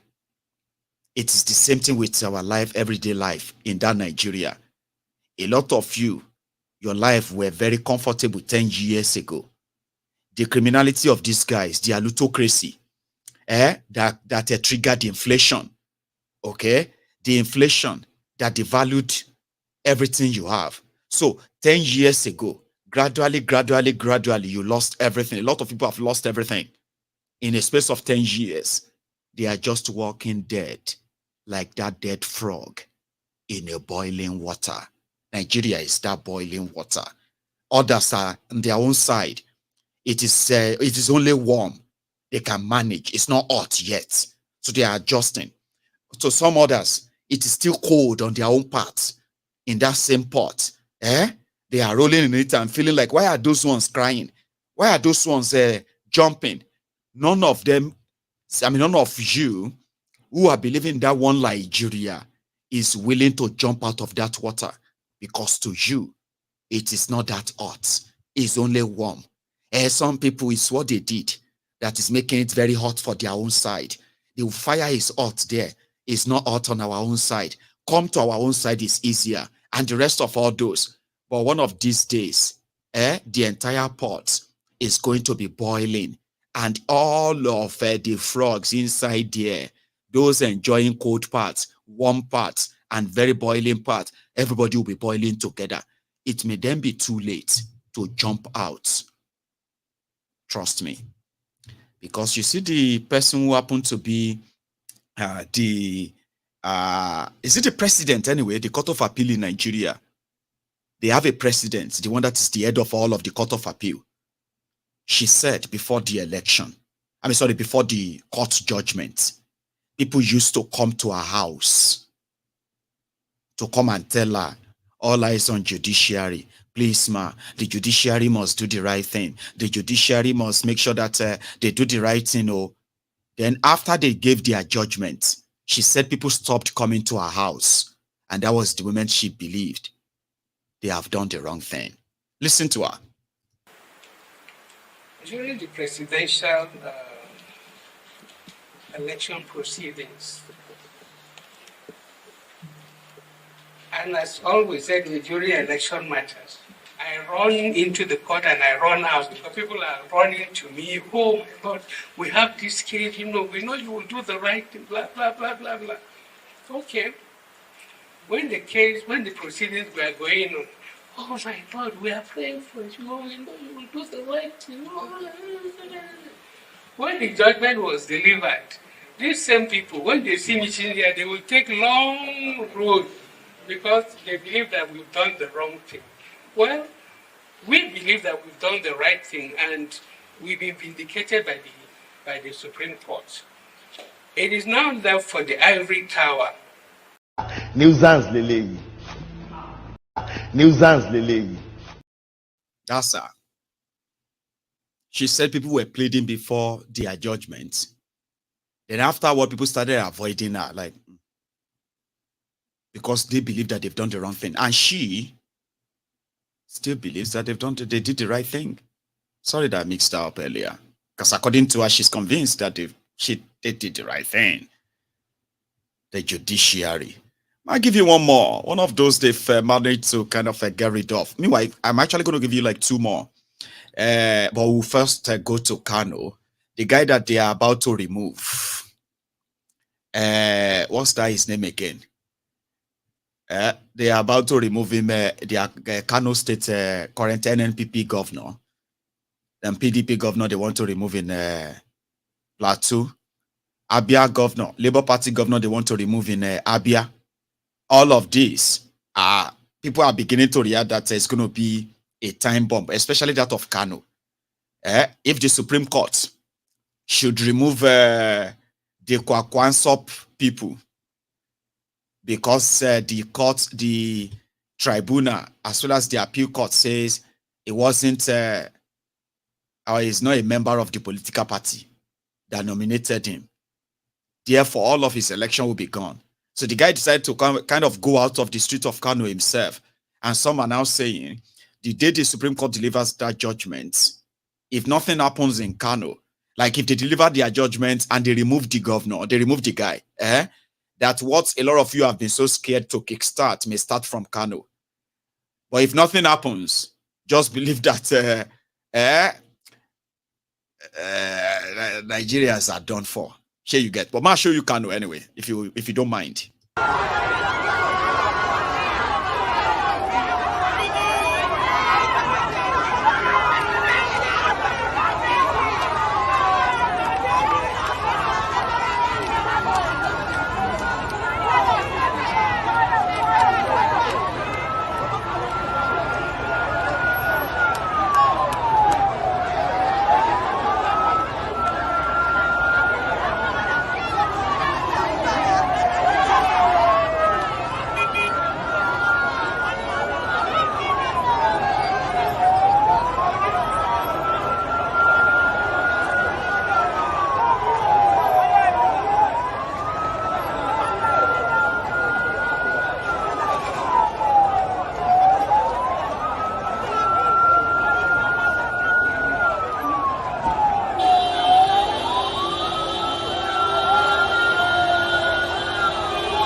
I think that's enough. Okay. He probably just wanted to show that if the court, after those people elected him and defeated, rejected APC, Egbekegbe, so you can no longer then go and use the courts to remove me because you said I wasn't nominated properly. They did not use blue biro, they used red biro, where they should use blue or black. And then all that excuses and all that, so that if you remove me, probably you will have to deal with these people. But others are saying, Baba, heaven no go fall. Here you get. The day is removed. All of the Gandola people, as well as those people you saw there, all of them will come out to welcome the guy that they have given the seat to. So nothing is going to happen. But others are saying, in this manner, in this way, nothing is going to happen. They better think and well. I said, nothing will happen. Like that my brother will say all the time. Nothing go. I say, okay, well, we will find out if the Supreme Court, removes him. There are others too who are going to be removed. And to some people like us, nothing will happen. You may hear this rancor noise a day or two, and that's it, if there is going to be any. So I'm going to take calls. I wanted to tell you that Dangote has finally met with Shitty Man. And according to them, they say Emefiole gave $3.7 billion loan to Dangote. And Emefiole said Dangote has paid back 70% of that loan, even before the refinery could refine 1 teaspoonful of crude oil. But when Tinubu arrested Emefiole, they said when they opened the book, there was nowhere that Dangote returned any money, but they could see where he was given money. And Dangote said it was a Bua, Abibua, his competitor, that he was the one behind that, feeding Tinubu with lies about him so that he can take over his business and all that. So Bua came out and said, what is my business in all of this? Emefiole said he gave you money. You didn't even talk about that.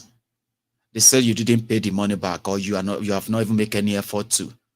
So why is that my own problem? Why is that my own issue? And he said that that Bua guy has been doing everything to stop him from seeing Tinubu by making Tinubu to hate him. All these were new when the guy responded that what is wrong with Dangote? But Tinubu is in Germany and Dangote and Shitty Man met. But this is what they told the media. We came to bring technology and other nonsense they are saying. I want you to listen to that before I take calls. Here. The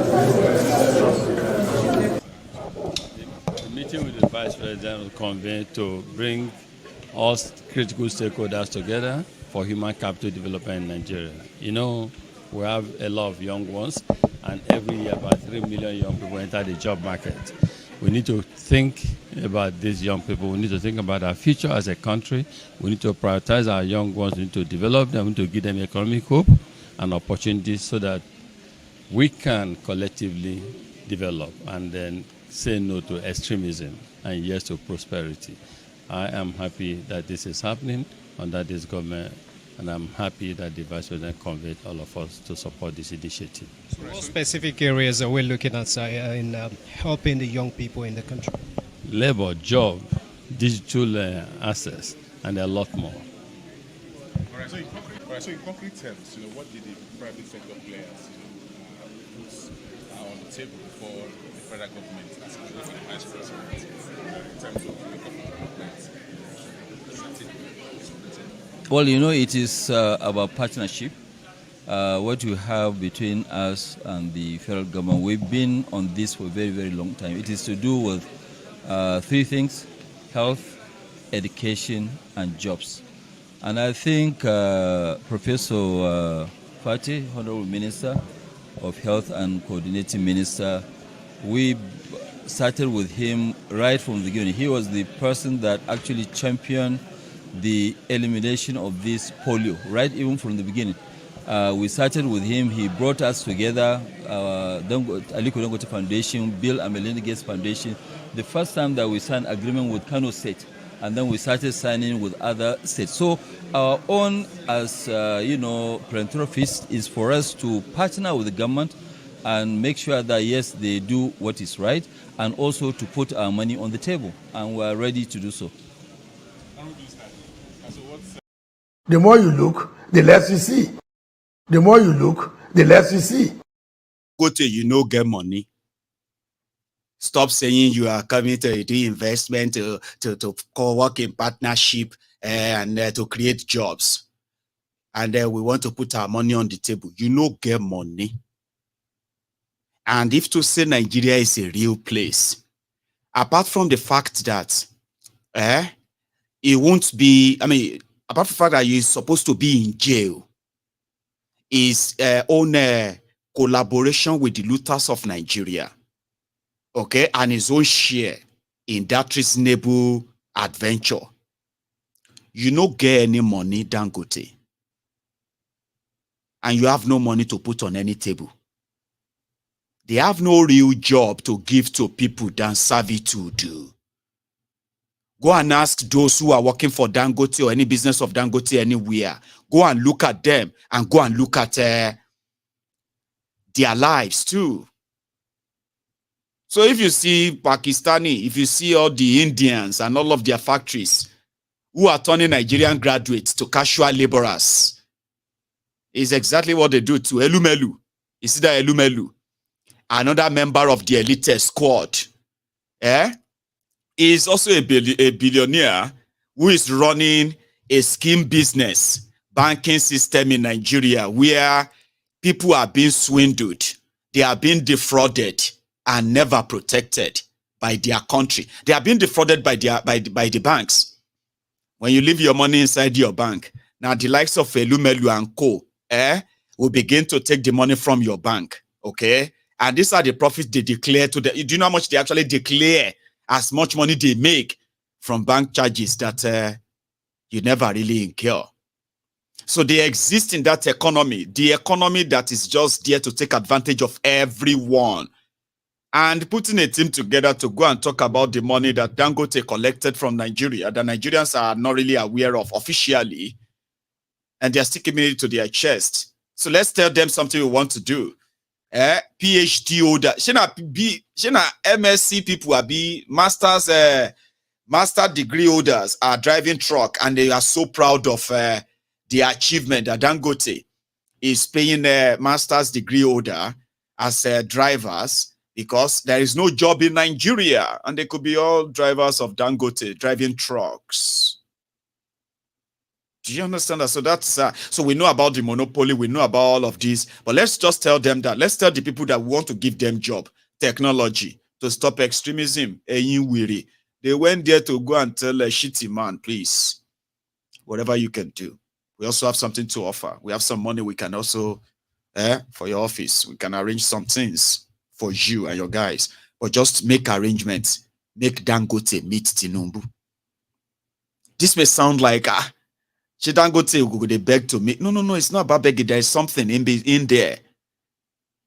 Tinubu, the chief drug lord, the most supposedly the most wanted and most investigated, but never jailed, is like the dawn now.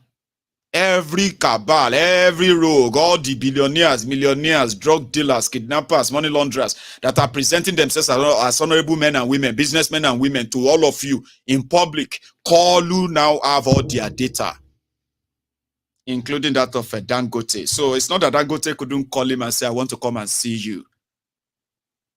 But that has been impossible for a while, since they locked Emefiele up.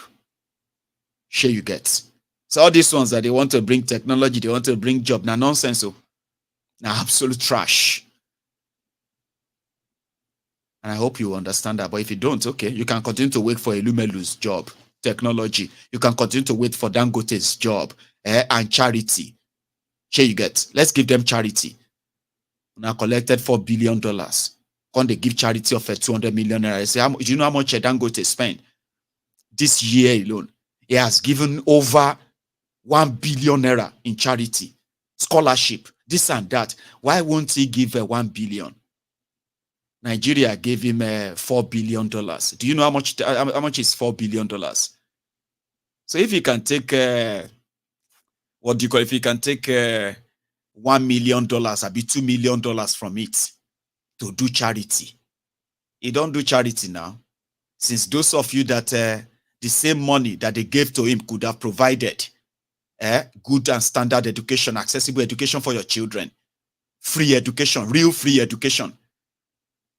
So you won't need Dangote to give your child a scholarship before you can pay for their schools and all that. Or since they could rob you here and give you peanuts here, you shouldn't worry anymore. It has always been like that, but they should come clean instead of all these lies of, we are coming to give you a job. Which job? Which one? Technology job. Which of them? They are talking to shitty man to please do whatever he can. So maybe in another 1 week or 2 or 1 month, or in another few months or so, if a shitty man is able to push it, una go sit down Dangote and Tinubu together, and they will say they are coming to work on advancement of Nigeria. They are not working on any advancement too. That's what he does best. Negotiating a soft landing. He is a quota system billionaire. He cannot be shamed. He cannot be prosecuted. He cannot be investigated.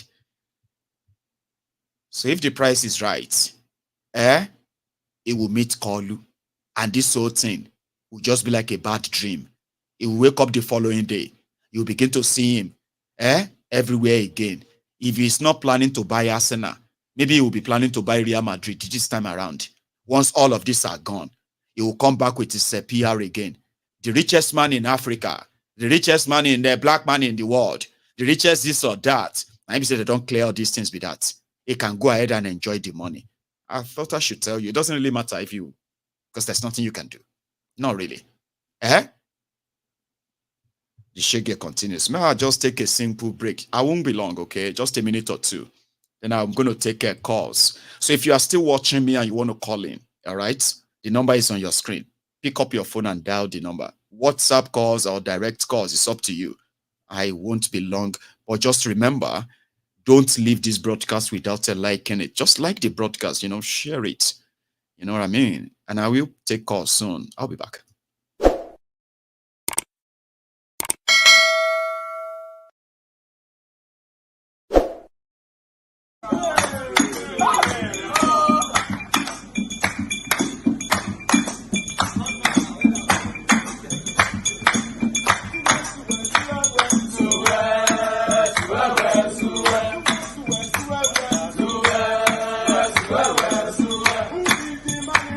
Buhari is a money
Hello there. Hello, Maiyegun. Good evening. Good evening, sir. How are you? Hey, from Atlanta once more. Oh, say that again. CA. CA from Atlanta. Baba, how are you today? Oh, and how is Atlanta I'm today? good. It's raining. It's been raining all day. It's been very cold here in Glasgow. Yeah, wet day. Not. I saw the Buhari interview, even though you know how that guy is. If you look at the the Vanguard of May 20th this year, it's estimated that 64,000 people lost their life during his administration. People that died through terrorism, Boko Haram and co. 64,000 Nigerians. 1,000 It's on the front page on Vanguard. 64,000. And we all know why. And by the way, yes. This is a tribalistic man, a vindictive guy, is stark illiterate. This guy, the only thing this guy can, the only topic this guy can talk about is Ruga and grazing and cattle grazing. That's all. So if you look at why Nigeria, talking about Lake Shad, that's the only, talking about cows, that is the only donkeys. thing. That's the only thing you can talk without looking at the paper. So that's his specialty. And if you look at where Nigeria is, where Nigeria is today, and where we are today, then just look at people like Buhari, then you understand why we are in this quagmire. It's sad that this is the kind of leadership we have. And I'm telling you, some people will say he's a hero. Look at his history. PTF chairman in the 80s, $2.8 billion missing. And he will tell you, I don't have a house on my own. I have one car. I have one. You don't need to build a house or have cars for you to steal money, for God's sake. And people say the gun is righteous, well, I don't think not many corrupt. people says that anymore. It's just some of his the mumu madus, yeah. They continue to sort of believe that because Bokwari continue to repeat that. Sure, you understand? But a lot of people have come to see that Abba, you are supposed to be in jail, man. The ICC should be investigating 64,000 Nigerians. Yeah. Look at the Vanguard. Slaughtered. May 20th. May 20th, 2003. 64 estimated people. That's just a conservative estimate of 64,000. Under his watch, under his leadership. It's sad, Maiyegun. I'm going to make it short again. I just want to chip this in. Yeah, thanks for adding that too. I appreciate that, Oba. Yeah. So that's CA from Atlanta. That will be the second time lucky that he would be getting in as a first caller on the program. So the line is still pretty much open, and you can you can call through the WhatsApp or you call directly tonight. So hang on, I think I just caught one off there. One moment. Sorry if I missed yours. I didn't mean to get you off. Okay, so you should try again. Let's take this here. Hello there. Hello, Maiyegun. Dr. Agbede. How are you? I'm very well, sir. How are you? God bless you in Jesus' name. God bless you. God bless you. Too. Amen. Happy Tuesday. Same to you, sir. And to the rest of the Temple of the Truth family. Yeah. Maiyegun, could you believe that the deposition concerning Chicago State University certificate saga of Bola Ahmed Tinubu revealed so many criminal activities, including two people using one social security number, which is a very grave offense in America. Yes. How can two people be using one social security number, which is supposed not to be? Shouldn't. Yes, it shouldn't. Yeah. The word "how" is to deceive the American authorities by making them fools. It's a fool. It's a very great offense for two people using one social security number. That is supposed to not have happened. So, see? And I bet they don't know now. But is there anything anyone can do anymore about that? Like America and the rest of them? Probably not. Until the Nigerians themselves possibly hand it. Abiveko. You are correct, but that word, when there was a time that Bola Ahmed Tinubu said irreparable, that word, irreparable damage. Because because by using for him and somebody using one security number, which is supposed not to be, that causes a security concern. So FBI and American people they don't want to take chances at all. Well, so, and as I said before, memos, yes. No, I'm with you. I'm just trying to be like, you know, if you have anything else you want to add apart from the social security, like we've read that, right? It's pretty much like, apart from putting it out there for everyone to always remember that, there's nothing we can do about it. Yes, because for that to have happened, the FBI really started their investigations, and because that we for all Nigeria now living in America now, they have to verify very well, so that to make sure that some of them they were authentic of being America.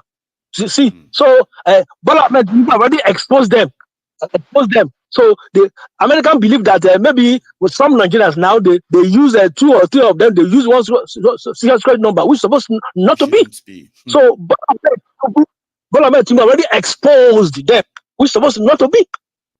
So, which means even if you have your normal security, social security number, sometimes you can even still come under scrutiny because somebody else may be using it elsewhere without your notice. Correct. Right. Correct. Maiyegun, you are very, very intelligent. Thank you. So FBI they started their investigation concerning that, and they have to investigate it later because it's not good. Should be aware. So thank you so much, Doctor. Correct. God bless you. Correct. And also for any other question, they should call the FBI directly on the 1-800-5324 for any question at all. They should call them directly. They will give them the information that can help. Thank you so much, Doctor. God bless Maiyegun. And you keep all your good work. And you too, sir. Thank you very much for that information. So, for those of you who might want to send, what do you call it? That you might want to send your own a little bit of help to the way of the FBI on this info. Please call them 1-800 and others. FBI. But here, hello there. Can you mute the broadcast, please? Is that possible for you to mute it? Hello there. Can you mute the broadcast? I'm just going to cut it off. So what happened is that sometimes people call in and they don't even believe that their call has been taken. And hello there. Yeah, good evening. Good evening, sir. How are you? Yeah, I'm fine. How are you too? I'm very well, thank you. My brother, I'm very, very grateful for you. You are doing a marvelous job for us. Thank you. What's happening in Nigeria is a robbery. The current government now is a robbery. Daylight robbery. So they're just going all around the world, messing himself up. Who will listen to him? He's a criminal. Nobody will listen to a criminal. No country. They have break. It's time before that you come and tell us this and that. We agree, but everything is everything is on air. Yeah, everything is on the air. That's right. All of them are criminals. How you are going to Germany? You go to which country the other day talking rubbish. Saudi then you go Arabia. to Germany. He was in Saudi. Saudi Arabia. Later, go to Saudi Arabia because of you. Because of you, how many Nigerians they deported from Saudi Arabia? You didn't check. You didn't go back and think about yourself. No. You didn't go back and think about what happened. They don't in even front have of respect you. for Like him. You know what I mean? Like he's in their yeah, country. yeah. He's been in their country This for is days, and they want to it's deport in their country. 177 of his citizens. They didn't even talk to him and They respect didn't that he's talk to there. him. They just deport your citizen. You didn't say anything. You just use Nigerian tax-paying money. Carry Nigerian jets to Germany. Go there and talking rubbish. People know that you are a criminal. You don't have a record. You don't. You are a criminal. People around you, all of them are criminals. Who will listen to you? Nobody. You are just messing yourself up, messing Nigerians up. All of us are living in abroad. If you attend anywhere, any country, you attend a Nigerian passport, they look you as a criminal. You are a fake person. You are a fake. They are just messing themselves up. I know. God have one way or the other will visit them. All of them. I see Wike is talking rubbish. How many people did he kill in Obibo? How many people that useless man kill in Obibo? How many people he killed? Do you know that? Do you know that Obibo that you just mentioned now? I have just heard from some what do you call it? Some group of people who are helping those who are unjustly locked up in Nigerian prisons, and they said they came across about 157 people who were brought in from Obibo. I'm sorry, Obibo since 2020. 2020. They have locked them up in prison. No trial, no nothing. No. I see me jumping around, talking rubbish. Talking rubbish. He thinks that his life and his family life, all this money is stolen in River State. All those money stolen. That's all those money is stolen in River State. Him and his family will live well. It's not possible. The karma will visit them. Amen. Nothing. People are suffering. Go to Nigeria, you see people are suffering. Hunger everywhere. Come and you see them on television and radio, they're talking rubbish. People are hungry. See the judge, see a criminal judge addressing people, talking rubbish. That's how they address them. Look at this type of thing cannot happen anywhere in the world. No, look at Liberia. Liberia do election. They find out that the election is not conclusive. They do rerun. As it should be. See, when are they going to inaugurate the president, the current new president? Now you see the criminal will fly there. Go there now. Go on the inauguration. Yes, he will say they invite them. Nobody invites him. They're just wasting Nigerians tax-paying money for buying a flying jet and going there. Criminals. God will visit all of them. Amen. They just put Nigeria. They just put Nigerians in this type of calamity. It is so unfair. I swear. Thank you, my brother. God bless you. You too, man. Thank you very much. Let me take another one as well. I swear. Remember, you need to try and mute your broadcast or possibly leave the room if it's a place you can leave. Okay. I have another caller. Hello there. Hello, Maiyegun. Good evening. Hello, sir. Good evening. Oh, how are you?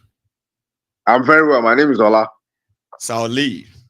Now you are with me. Yes, Papa. Are you calling from? Where are you calling from? France? I'm calling from Amsterdam. Amsterdam. I was trying to look at that, that code there, but I got it wrong. So, Sauli, how are you?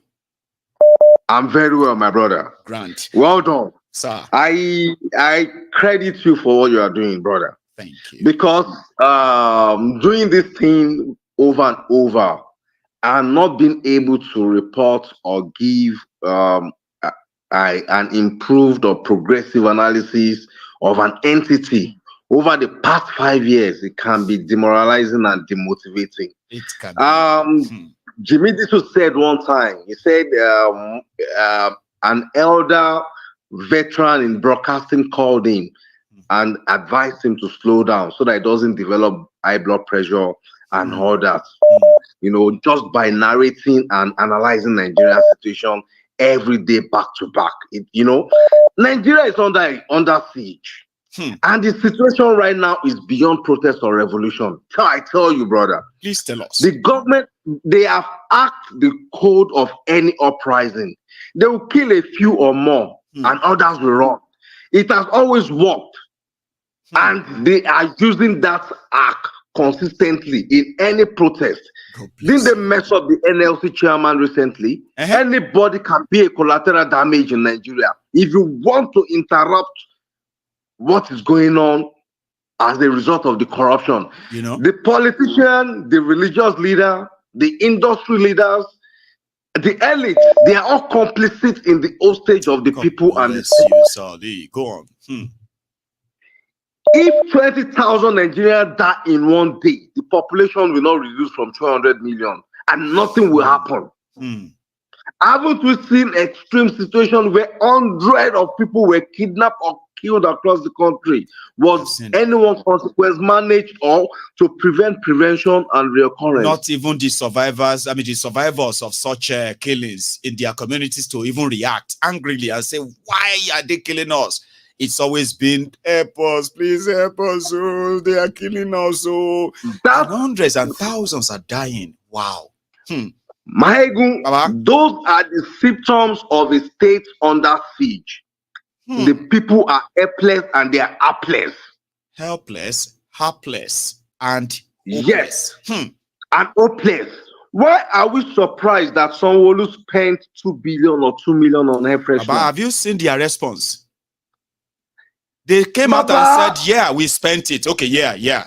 They repeated it. They reduced the 2 billion to 2 million. It didn't make any sense anyway, but fine. But others, they said, okay, yeah, fine, we spent it. So, what you going to do? That have been the modus operandi. Were we not alive in 2018 when Obasanjo spent about 32 million on travel allowance to Turkey?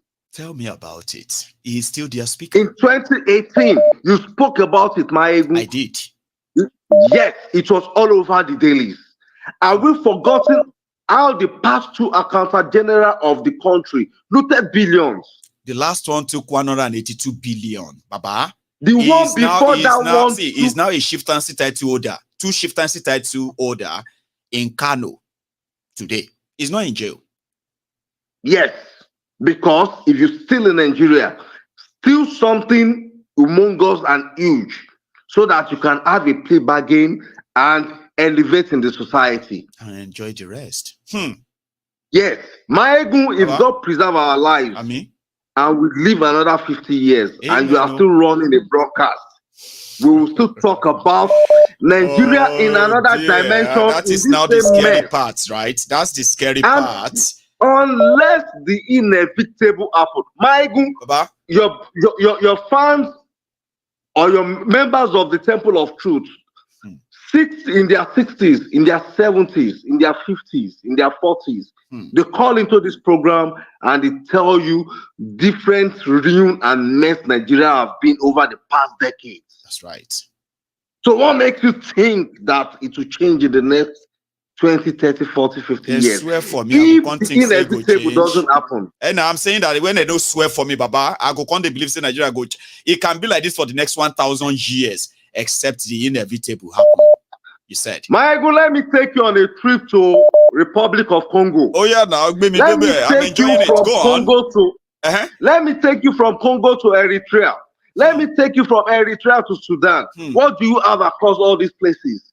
We have countries whereby the corrupt elite, the politicians, the military, they have connived, they have thrown the country and binded them onto the Philistines. And they have different rebel leaders and different political leaders controlling the resources and the people. The people are already done. They are the pawns. If Nigeria is edging toward that stage, everybody talks about the hunger, everybody talks about the poverty, everybody talks about the depression in the country, but nobody is doing anything about it. And they keep on looting, they keep on stealing, and they come out with their face bold to tell us, to tell you, to tell me that there is nothing you can do. The fortunate few, like me, like you, we leave the country for them. We seek our liberation elsewhere, but can 10 million Nigerians relocate? No. No. Maiyegun, God bless you, and God continue to grant you more strength. And you too, continue. Baba. Thank you so much. In this movement. And you too. Thank you very much. And I love that disguise, by the way. Ola, you should have told me from the beginning. Baba, you have a good one, okay? Because you know something. Very much. I have this. Hello. Hello. Yes. Hey, you carry my phone today. Hey, my God, I win. I win that photo. It is. Hey. Ma. I'm so happy. Oh, bless you. My name is. I've been trying to call. Thank God. My name is Joyce. But on YouTube, I'm known as Joyce. See me beaming with that joy of your reaction. And it is so. Yeah. On YouTube, I'm known as. You are like a light, and I can feel the presence. How are you, ma? Amen. But I'm called if you really want to call me. Love of God is my strength. I love that name. Amazing. That is the name I gave myself. Love of God. Love of God. Yes, Maiyegun. I like this brother that I didn't watch your program from the beginning. I just want to speak freely, please. I just want to speak freely, ma. This is a safe place. Go on. Yes. This brother just finished speaking. I disagree with him. And why? Ask me why why did I disagree with him? I disagree with him for saying that revolution or protest will not help Nigeria. It is wrong. People have done it everywhere. They did it in Sulaika. They did it all over the world, even in Ghana. Everywhere what they do is protest or revolution that we will do to get ourselves from this wicked politicians who have. We must have that spirit and not just be told that we can't. I like that. We can do it. We can do it. You know what, Maiyegun? What these people are doing to us? They are putting hand in our eye. They are telling us that what can you do? Yes. They are telling us that you people cannot do anything. What are we want Ogun, come to see them. Tell me what about you want in Nigeria? Nobody fear them. If you preach the air of Nigeria, you will not be able to do anything. Wow. That is the way I'm looking at what is happening in Nigeria. Something is happening that all of us to open our eyes. What is happening is not ordinary. Something is happening that Nigerians, as we are very known all over the world, we are going to allow a set of people to use us like Banjo, to use us like Ote, without to use us like Rabat. They don't care. Maiyegun, they don't care. They don't care. They don't care. So you still strongly believe, my lady, you still believe that even though it may look kind of bleak now, but it is not outrightly like a gun that is not impossible, because you strongly believe that people are going to push back and it is going to make a difference, even if it is not just yet, but it is going to happen. You don't believe that, yeah? Yes, you know what it is. Maiyegun, freedom is not giving. It is taking. It is taken. That's you have to deliver yourself. When God created the world, He gave you your own land. He gave you your resources. He gave you everything. Another man is dominating it, taking it from you. You are useless. You are useless. You are not getting to the potential that God has given you. And some people gather themselves. If you go to heaven, God will say, look how stupid you are. That I gave you everything and you can't fight for yourself. And some people take it from you. And every time you go to your corner and carry you can't fight. Then tell me, when are we going to fight? When are we going to fight? When are we going to get ourselves off this problem that is happening? Especially those who have been the victims of it for so long and complaining. When exactly are you going to break out from that psychological bondage? That's what Milady is asking. Please continue. Yeah, look at some people in Nigeria. I was on a Nigeria Watch today, and so there was this street interview, and some people are supporting Tinubu. How much is that? You will see we do it well. Yeah, before 3 years and you will do it well. You are dying. Your face is like a pala. Your face is like what people teach you. Oh, you are dying, you don't know. You are dying. It is annoying to see our people, they cannot stand up. You see them, everybody will just be doing as if they, on Sunday, they will carry Bible and go to church. And they will go and sit there. And when they finish, they'll put money. And the pastor is flying from Nigeria to America. And they will be there. All of my say, God will do it, oh. God will do it. We are praying for Nigeria, seriously. And they will begin to give them, prophecy. This is your year. Thank you. You know what I asked some people without being blasphemous, man, right? Without being blasphemous, okay? I asked some of the people who have allowed their, religious leaders to make them believe that God has special plan for them this year. But they didn't tell them that whatever God has as a plan for you, the devil to truncate that plan are your politicians, okay? So I said, for those of you, because your pastor said this is your year, and you don't want to participate in any freedom movement, any revolution or anything, because they've told you this is your year, you are enduring, you are telling others to keep quiet. December is just about 2 weeks, I mean, it's less than 2 weeks away. And the end of 2023, you know what? The end of 2023 is just about a month and 1 week away. The pastor that told you not to fight, this is your year. How far? I want to ask people that, Omar. You can help me ask them.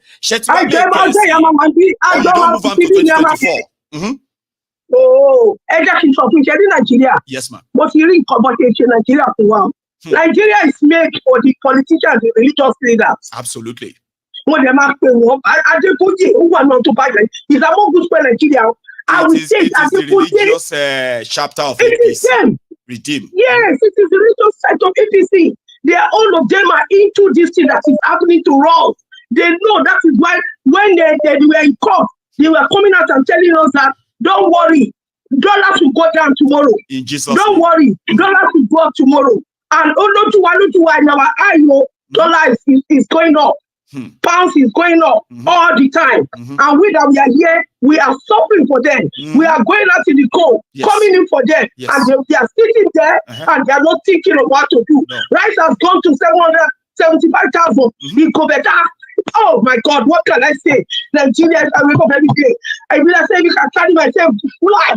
Make wish then my body can go kill everybody when they there. I'm angry. I mean, lady, I can understand that feeling, right? Even if we are not going to kill them physically, we will gather together and indeed kill all of this political capital they have built when we are ready, until they get us pushed to that stage. Even though some people will say, when are we going to be ready, Maiyegun? Okay, I am ready. And if others are not, so that means we are not. That's why I use the word we, when we, including everyone of us. So thank you so much. No, they tell us all of us to come to Nigeria. All of us to come to Nigeria. They want us to come and Charade, I was a member of Charade, take it back. Good. Since the AY, all of us will take it back. We do, we take it back. The end of where? Nowhere. No front, no back. They nearly killed that Showore for you. So they will want any of you to volunteer yourself again if they had killed Showore. So you self come back and do like Showore to make it better. What happened to Showore that is there with them for the past 7 years, at least? He cannot even go to his family. He's still dead. In the camp, nobody can. Nobody. Yes, nobody can come out and protest. Nobody can come out and say, this man that you have locked up is unfair. Is unconstitutional. Why can you lock up a man like this without nothing? The court has asked him to go. And Nigerians are complaining. Every time they only talk. Yes, I know talk is good, but at times action to show these people that enough. In fact, action is needed now, until we all are ready to push it. Thank you so much. Good. Thank you, my brother. God bless you. I'm so happy for picking my phone today. I'm so happy. Thank you. God bless you. And I want to say to you, ma, please don't ever stop calling, okay? Whatever trick you I will do that. Thank you. Like, don't give up when you are doing it and it's like, oh my God, again. Oh my. Whatever style you use today, ma, or the technique you use today, keep it up, okay? I want to speak to you. Okay, then. Thank you. God bless you. God bless you. Bye. Love of God. I love that. And just like she's Joy, she brought some sort of, brightness or light into the whole conversation. And I bet it some of you are already feeling tired like that. You woke up immediately like, okay, who is talking? Yes, that's a lady. Joy. I have another caller. Sorry, my caller. How are you? Fine, and you? I am very well, sir. And who am I speaking to? You're speaking to Emoji from Germany. I just wanted to put something in. You know? Please, I have a Germany on there, and you have a Kolu in your town, by the way. So I don't want to ask how that is, or if you have been penned down as among those who are going to go and welcome him tomorrow, or I think it's today. God the Nigerian community. Sir, I just want to say something about. Oh yeah, please. Yeah, please. You know, when he was talking, you know, that man is a born criminal. He was using this word like. When you do this thing, he said, hallelujah. That man is a clown. You know, I've lived in Germany for 13 years now, and Germans are straightforward. Yes. They don't use this type of words for them. They know you. They are psychologists, all of them. In Germany, they say, think more, talk less, you know. So, and in Germany, Nigeria, Senegal, Ghana, Gambia, they don't use eyes to see us. They don't believe us. No matter the type of documents you drop for them that carried your logo, they don't care. They just welcome you because they are seeing you physical. They never believe us because of asylum thing. After saying that you're from Sudan, all those messed up tomorrow you will come back and say you're this or that, you're that. So they don't. At the end of the day, when you bring your passport, they will put your real name and put Elias, that name you answered when you took asylum. And Tinubu that came there telling them that their money is safe. You know, these people, their hands are like gum. They don't bring their money out anyhow. No. And they know the record. This is the chief of Alias. No, when they put alias, they have all the details. You are very right, okay? And Oyibo, you know Oyibo in their country, right? In that your Germany and possibly here and everywhere too, right?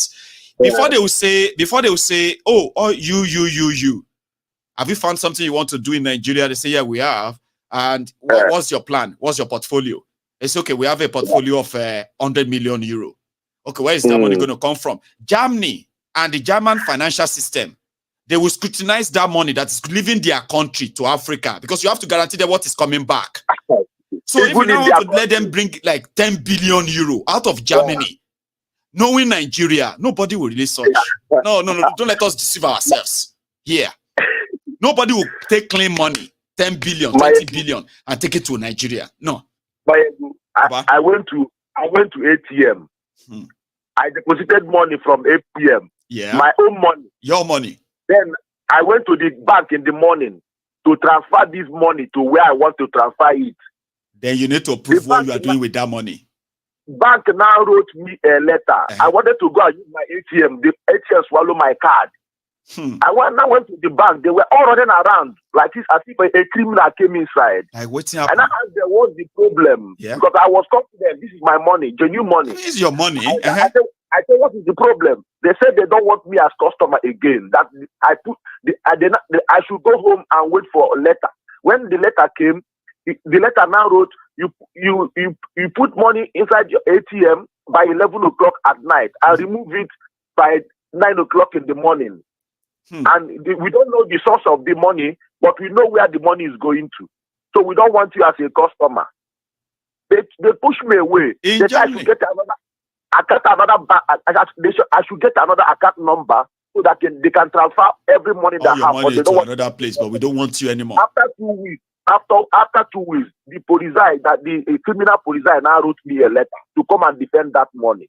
My guy went there with my passport. I said I came from Nigeria with this money. They say, why do you came? What are you going to do with it? I said, a friend sent me to use it to buy a car for him. You know, they saw my passport stamping in and stamping out. They saw it. That's how I went free from that money. They now asked me, how much did you make? Because my account is not for business. It's only for my payment, you know, my salary. So I now showed them the passport. See, look at when I came in. This is when I got this money. The money is not complete. I just came with only this one, but I don't know the amount that I can use at the airport. You know, So all this thing, this guy went there to be telling them, they know you are the chief forger, you are the chief fake name, you and to anything drug. Especially drug. It's a stigma on anybody in Germany. It's a stigma. So all this thing is making jokes. You remember that in that same year, Germany, Baba, in that Germany, when the issue of the drug stuff and everything went viral at the time, there are German papers that actually said Nigeria just elected former drug baron. There are newspapers in Germany that reported that as their headline. I shared that on this program. Yes. So that drug baron is in Nigeria on German TVs right now, Abi. People are looking, the Germans are looking at that. Is that not the Nigerian president? That guy? Is that not the guy they said that it was a drug dealer? They say, yes, it's him. Anything he's talking there, they are laughing at him. They cannot do business with him. They cannot do business with him. Never. Forget about it. They can only do business with him just to get something to put in, to help their own citizens. Yeah. A German can come outside and be picking dustbin from another street that is far away from where he or she is living. So anything you want to do to make them beg for bread again, they suffered a lot 50 years ago. They said anything, they will tell you, shoot me light. Even though it's your best friend, anything that will make them go back. So Tinubu coming to Germany itself is a threat. That's what I was laughing when he was telling them all these things. These people, they are not like US or where you can just come and do anyhow and talk anyhow. They will listen. Of course, now like normal bilateral meeting, bilateral trade deal, and all of that. And mind you, he's not the only person in town. It's not like he's on a state visit to Germany. He came there for a summit they are doing for Africans. So of course they will attend to him like everyone else. If you do real investigation, they already mounted security on where he will stay and what the people that came with him. You know what somebody tell me? And I think I've shared that on this program a while back, right? Talking about this stigma you just mentioned now, okay? They said that don't be surprised that there are some certain countries that every time the president of Nigeria is in town, they are going to appoint people to be following everyone in his entourage to check what they are doing. And to also send people to go and check their aircraft that they bring into their country to be sure that they are not smuggling money or drugs. Somebody said that we will begin to see in reports where they will say some wahala happened in some countries where, they felt embarrassed that president of Nigeria is being shaken down because they feel like he may be bringing drugs. That this will be part of what Nigerians will have to deal with. And we are almost there. We are almost there. It's a joke. That place he came is a joke. And another thing is that about the church, that's what the guy said. The other guy said, the guy that called from Netherlands, he said that the government, they have hijacked, Nigeria is under siege. I believe him. Because the way they are doing these things now, they are just putting it on people's face. Like, what are you going to do? They don't hide anything anymore. And for me, I'm counting the heads the rich men heads that are going to roll on the street when there will be revolution, because it's going to come. It's going to come. Nigeria, like you said, one of your program, you said that Nigerians are people you cannot cage. It can take time, but when they start, it will be another thing, So these guys like it will lead to where a lot of us never really planned or prepared for. But it's been a while that so many people have tried to counter me on that. Like, Maiyegun, let me tell you something. Nigerians will never fight back, and I'm like, you are not paying attention. But it's okay. No. If it hasn't happened, you are right to say back. It won't. But if you are reading the room, it's just a matter of time. It's a matter of time, Maiyegun. But because the hunger have not touched everywhere, it will soon touch everywhere. Okay, thank you so much, Maiyegun. God bless you, Charade, Baba. Thank you so much for that, and take it easy, all right? So that's I don't know. I think I can still take one or two more because we didn't start our program and our call by calling early enough. Okay, but here is another caller. Hello there. Hello, Maiyegun. Good evening. How are you? Hello. How are you doing tonight, Charm? Charm, I'm fine. Yes, I've been enjoying your show from. I mean, Black People have been calling in. I mean, people have been calling in to add some sort of seasoning and spice to it, and it seems interesting so far, I believe. So your show is very engaging. That's what I can say. You have your the way you deliver. It's very interesting, very engaging. Thank you. Anyway, Here we are for you to add yours as well as usual. So, and you never miss. I don't. I never miss. So yeah, go for it. I don't have a lot to add today, but you see that lady that called, the one that talked just before this other. Okay, she spoke my heart. She spoke my heart because she did. She's somebody. She sounded like somebody who don't like when people says nothing is going to happen. She believes and she's true. But go on. I agree with her. I agree with her 1,000%, because I think a lot of the time people are relying on the fact that Nigerians haven't reacted. I mean, so when you push Nigerians to the wall, they will dig through the wall and carry on and carry on. I had the same conversation with my sister 2 days ago, right? And I said to her, because they're all in Nigeria at the moment, right? So I said to her, you have to be watchful. You have to listen. You have to just be a bit more, aware. Yeah. Look at your surroundings. Just be present and just follow the things that are going on, because I'm not sure that this is going to last too long, right? And I told her, and I said to her, if you use even the natural laws, right? Let's say take laws of physics. There's things we call like tensile strength. There's a force, there's the amount of stress that you're going to apply on it thing. Eventually, it will break. That's right. Right? Eventually, it will break. Old an object can. It will exactly. You know what I mean? Like it will get to a stage. Of course, it's going to explode. It will explode. It will break. It will do what it is naturally meant to do when you apply the force that it cannot hold anymore. Nigeria is at that point. We're getting there. It's just going to be one little thing, because right now the camel's back is full. Do you understand? It's just going to take one little thing to happen and everywhere will explode. You see the way Lady Joy was talking? I pity anybody that is in the path of Nigerians when it starts. It is going to be crazy. It is going to be bloody. That's how I see it. You understand? I don't know what, but I just believe like in the laws of nature as a science, but somebody who studies science and all of that. Right. If you apply science, and it will happen. When it will happen is the X factor. We don't know, but eventually it is going to happen, because there's so much more that Nigerians can take.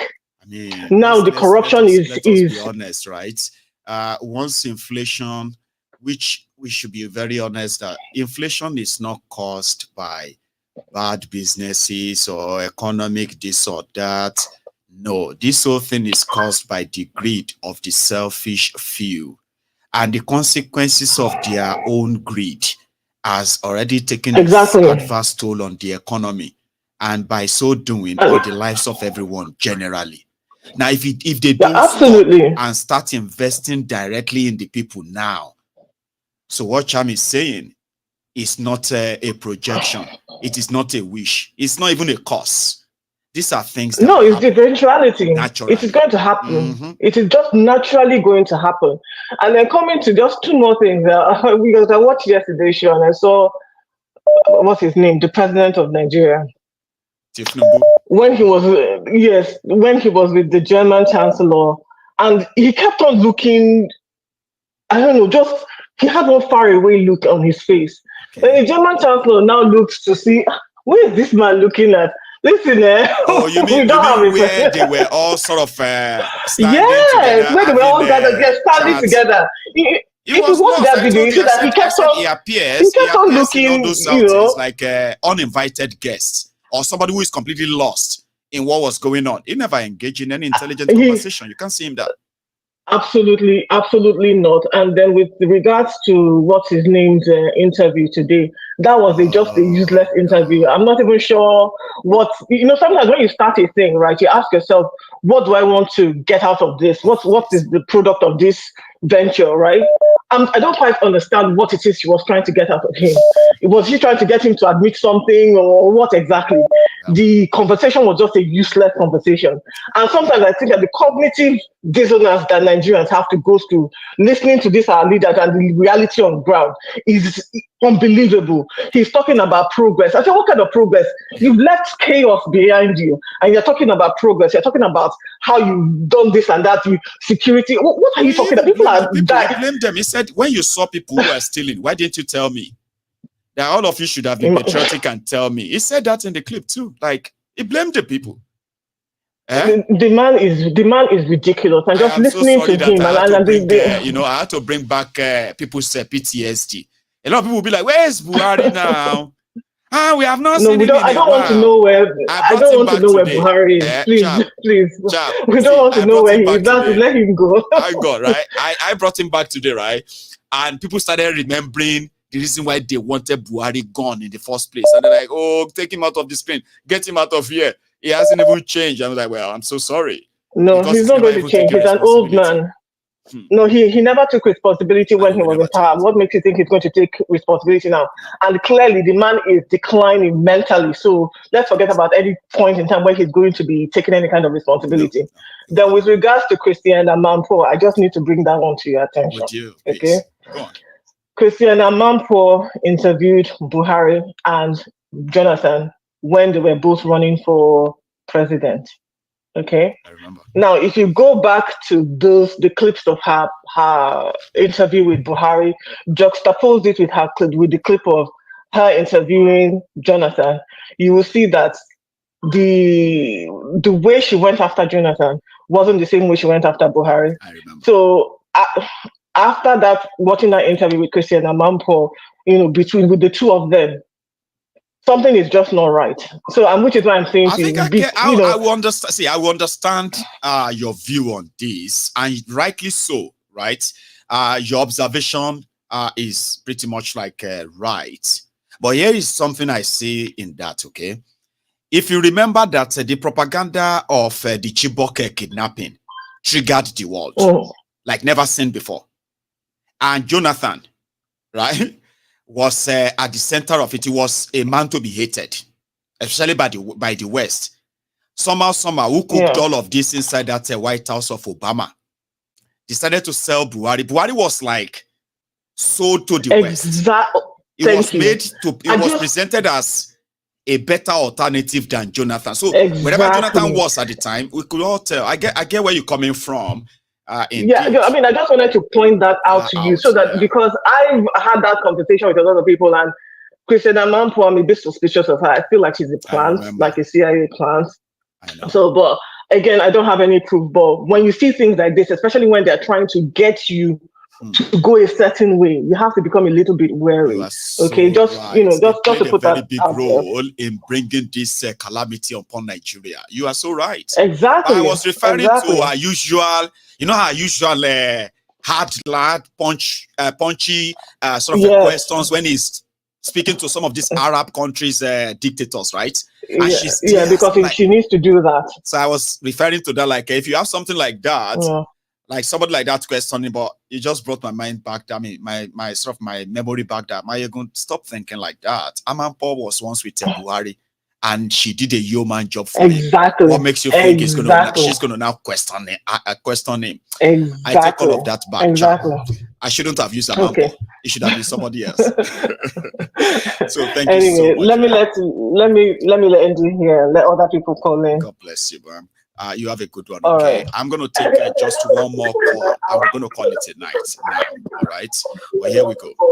Hello there. One name. Hey, Osita. One name. One name the number. One name the call. How are you? I didn't see that coming, by the way, because I wasn't looking at the screen. Osita. No, I called directly. Well, in fact, trust me, when Igbos are saying Ibubago, I think you are the Ibubago that they are talking about. You are my number one hype man, right? And you've never really missed too when it comes to that. I mean, like you've never really been wrong. So I'm gonna go with it. So Go on. Yeah, I really never wanted to call, but in fact, when Lady Joy, when she spoke, believe me, she spoke my heart, because I think, yes, I think in one of the programs here, I've said something as regards to that. Really, I was just thinking when she was talking, and I can proudly tell you, the reason this revolution has not come, if you look at the resistance that the white people, the British, they had in Nigeria, the resistance, one was the one in Abeokuta led by Chief Olufumlayo Ransom Kuti. Or Anikulapo Kuti, anyone. And the other one was the Aba Women's Riot. That is right. One of the other biggest ones. Those two events. And when Lady Joy was speaking, and I just told myself, I reminded myself, I said, oh no, these are the kind of mothers, these are the kind of sisters, these are the kind of aunties that we want around us. You see, when you talk about gender equality that they talk about in the Western world, everything in life that you do, every provision, it has the negative side and it has a positive side. That's right. And one of the negative sides that it has gotten to where we are is that from the northern part of Nigeria, they've been able to silence, in short, from time memorial, women has been silent forever. And now the thing trickles down the south, that we do not have those kind of mothers, those kind of women anymore. I tell you the gospel truth.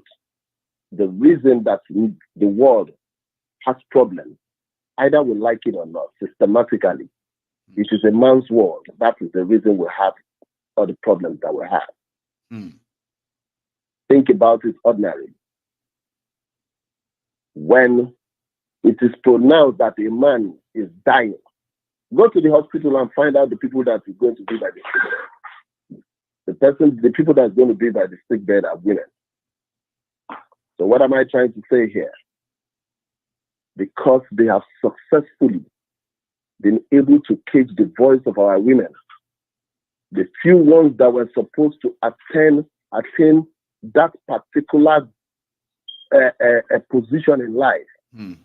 These Wagamovian men in politics in Nigeria and Africa end up marrying all of them, And making then, making them partners in crimes. making them partners in crime. So these are the things that you are saying. And that's the reason I thank God for this woman that said her mind. Do you see why I appreciate many of them, apart from watching the broadcast, picking up the phone, making some powerful contributions to the conversation? That gives me a lot of sort of a peace of mind and confidence that indeed we are actually doing the right thing. If you want means of passing a message across to the people to make meaning, right?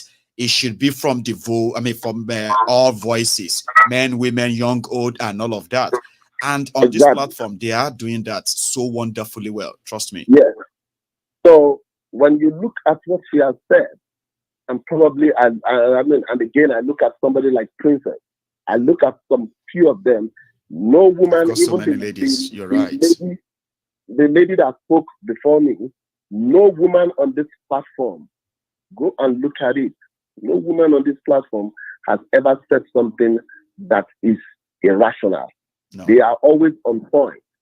So when we think that this revolution is not going to come, believe me, if we start to educate our mothers, look at it, they might have voted for Tinubu, but the voices that is crying against Tinubu right now are market women. If you galvanize these women and give them enough and positive education on what is happening around them, I tell you the gospel truth. It is only a woman that you'll be hitting, you'll be beating. She will say, oh, in Yoruba language, family. She will be there. And you'll be hitting her, but she will be there. So let us think about how we can educate our women. You know another thing I just remember, another role that women have used in the past to get their men who claim to be powerful to actually do what the public wanted at one time or another in history is when women decided to turn wives against their husbands. And you get home and you realize that your wife has joined the campaign of women that wanted to also resist the criminal politicians all over the place, right? And then you begin to feel worried that your wife is part of them. You better begin to also tell your colleagues that we need to do something. People have used that tool to also get what they wanted in the society in the past. So that's why we need women with that kind of an independent mind and thoughts. Osita. Exactly. So we will have to look for a way to make sure that we empower them with information. And believe me, if they grab what we know, I'm telling you, they are going to run with it. That is when this true revolution, you will see how it is going to come in effect. We must learn not to leave them behind, because they are actually the forces that we need. Very, very critical part of the whole thing, no doubt. Thank you, Osita. This is where we are going to draw the curtains tonight. We've had our extras, and I don't want to make it more tiring for you. Thank you so much for your time this evening, and to everybody who manages to share this broadcast on YouTube. We were over 2,000 of us on YouTube, over 2,500 of us on YouTube tonight. Would you believe it that it's only about 370 of us that actually shared the broadcast on YouTube? Even though we managed to get 1,100 of us who indeed liked the video. So thank you to all of you who did that too. But before you go, okay, you can still like it and you can even still share it. The share button is under the video. Trust me, it is highly appreciated. I am going to see you some other time. If you joined us midway, remember, you can always watch this broadcaster from the beginning again. But if you joined us from the beginning and, you want to watch the replay again tomorrow, you can watch them in parts, starting from 10 a.m. in the morning until 7 p.m. in the evening. Then we'll meet again tomorrow. Stay safe and take it easy. Good night.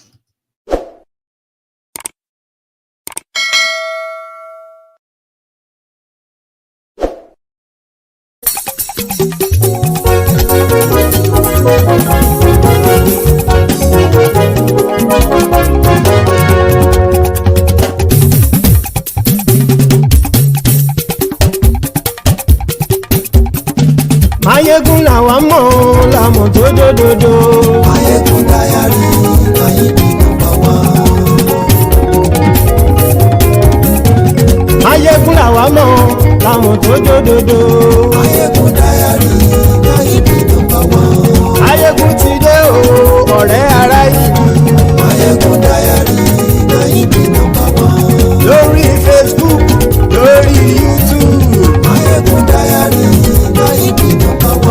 Gbogbo bó ṣe ń lọ ni Maiyegun já wa sí. Maiyegun Diary, Maiyegun #1. Àṣírí ọ̀jẹ̀lú kì í bò níbẹ̀ o. Maiyegun Diary, Maiyegun #1.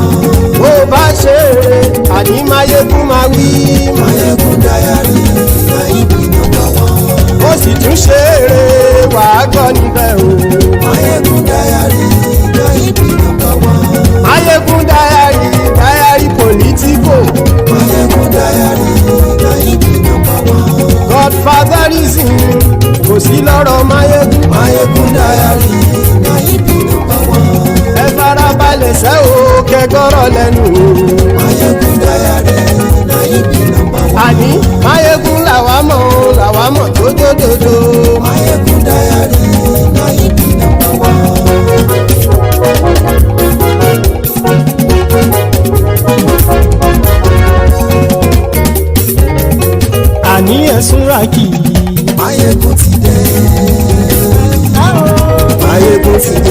ọ̀jẹ̀lú ẹ̀ súnra kì í. Maiyegun ti dé. àní ẹ̀ súnra kì í. Maiyegun ti dé. lórí Facebook. Maiyegun ti dé. àní ẹ̀ súnra kì í. Maiyegun ti dé. lórí YouTube. Maiyegun ti dé. àní ẹ̀ súnra kì í. Maiyegun ti dé. bọ́ bàbá gbé wúrẹ́. Maiyegun máa wí. àní ẹ̀ súnra kì í. Maiyegun ti dé. ijó ìgbádìyẹ. Maiyegun máa wí. àní ẹ̀ súnra kì í. Maiyegun ti dé. Presido bá rúfin o. Maiyegun máa wí. àní ẹ̀ súnra kì í. Maiyegun ti dé. kí gómìnà kówó jẹ. Maiyegun máa wí. àní ẹ̀ súnra kì í. Maiyegun ti dé. ọlọ́pàá tí ń darí bá. Maiyegun máa wí. àní ẹ̀ súnra kì í. Maiyegun ti dé. aṣòfin tí ń rúfin o. Maiyegun máa wí. àní ẹ̀ súnra kì í. Maiyegun ti dé. òkúra olóṣèlú. Maiyegun máa wí. àní ẹ̀ súnra kì í. Maiyegun ti dé. ọ̀jẹ̀lú ẹ̀ súnra kì í. Maiyegun ti dé. àní ẹ̀ súnra kì í.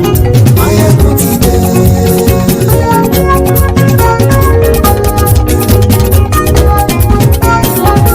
Maiyegun ti dé. gbogbo ọ̀jẹ̀lú ẹ̀ súnra kì í. Maiyegun ti dé. gbogbo ọ̀jẹ̀lú ẹ̀ súnra kì í.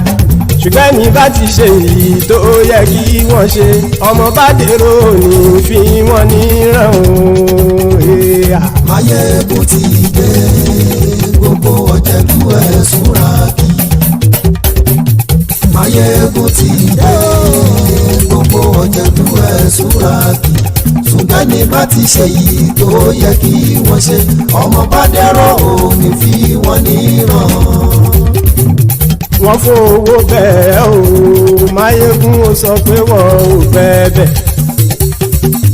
wọ́n fowó bẹ́ẹ̀ Maiyegun ó sọ pé wọ́n ò bẹ́ẹ̀ oníkan ṣáàtì ṣe èyí tó yẹ kí wọ́n ṣe fáwọn ará ìlú tó gbé wọn débẹ̀ o àyè. Maiyegun ti dé. Gbogbo ọ̀jẹ̀lú ẹ̀ súnra kì í. Maiyegun ti dé.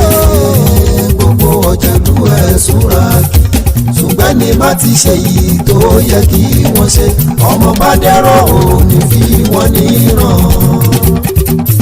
kì máa yí ṣe eré ọ̀rọ̀ yìí kì í ṣe ẹ̀fẹ̀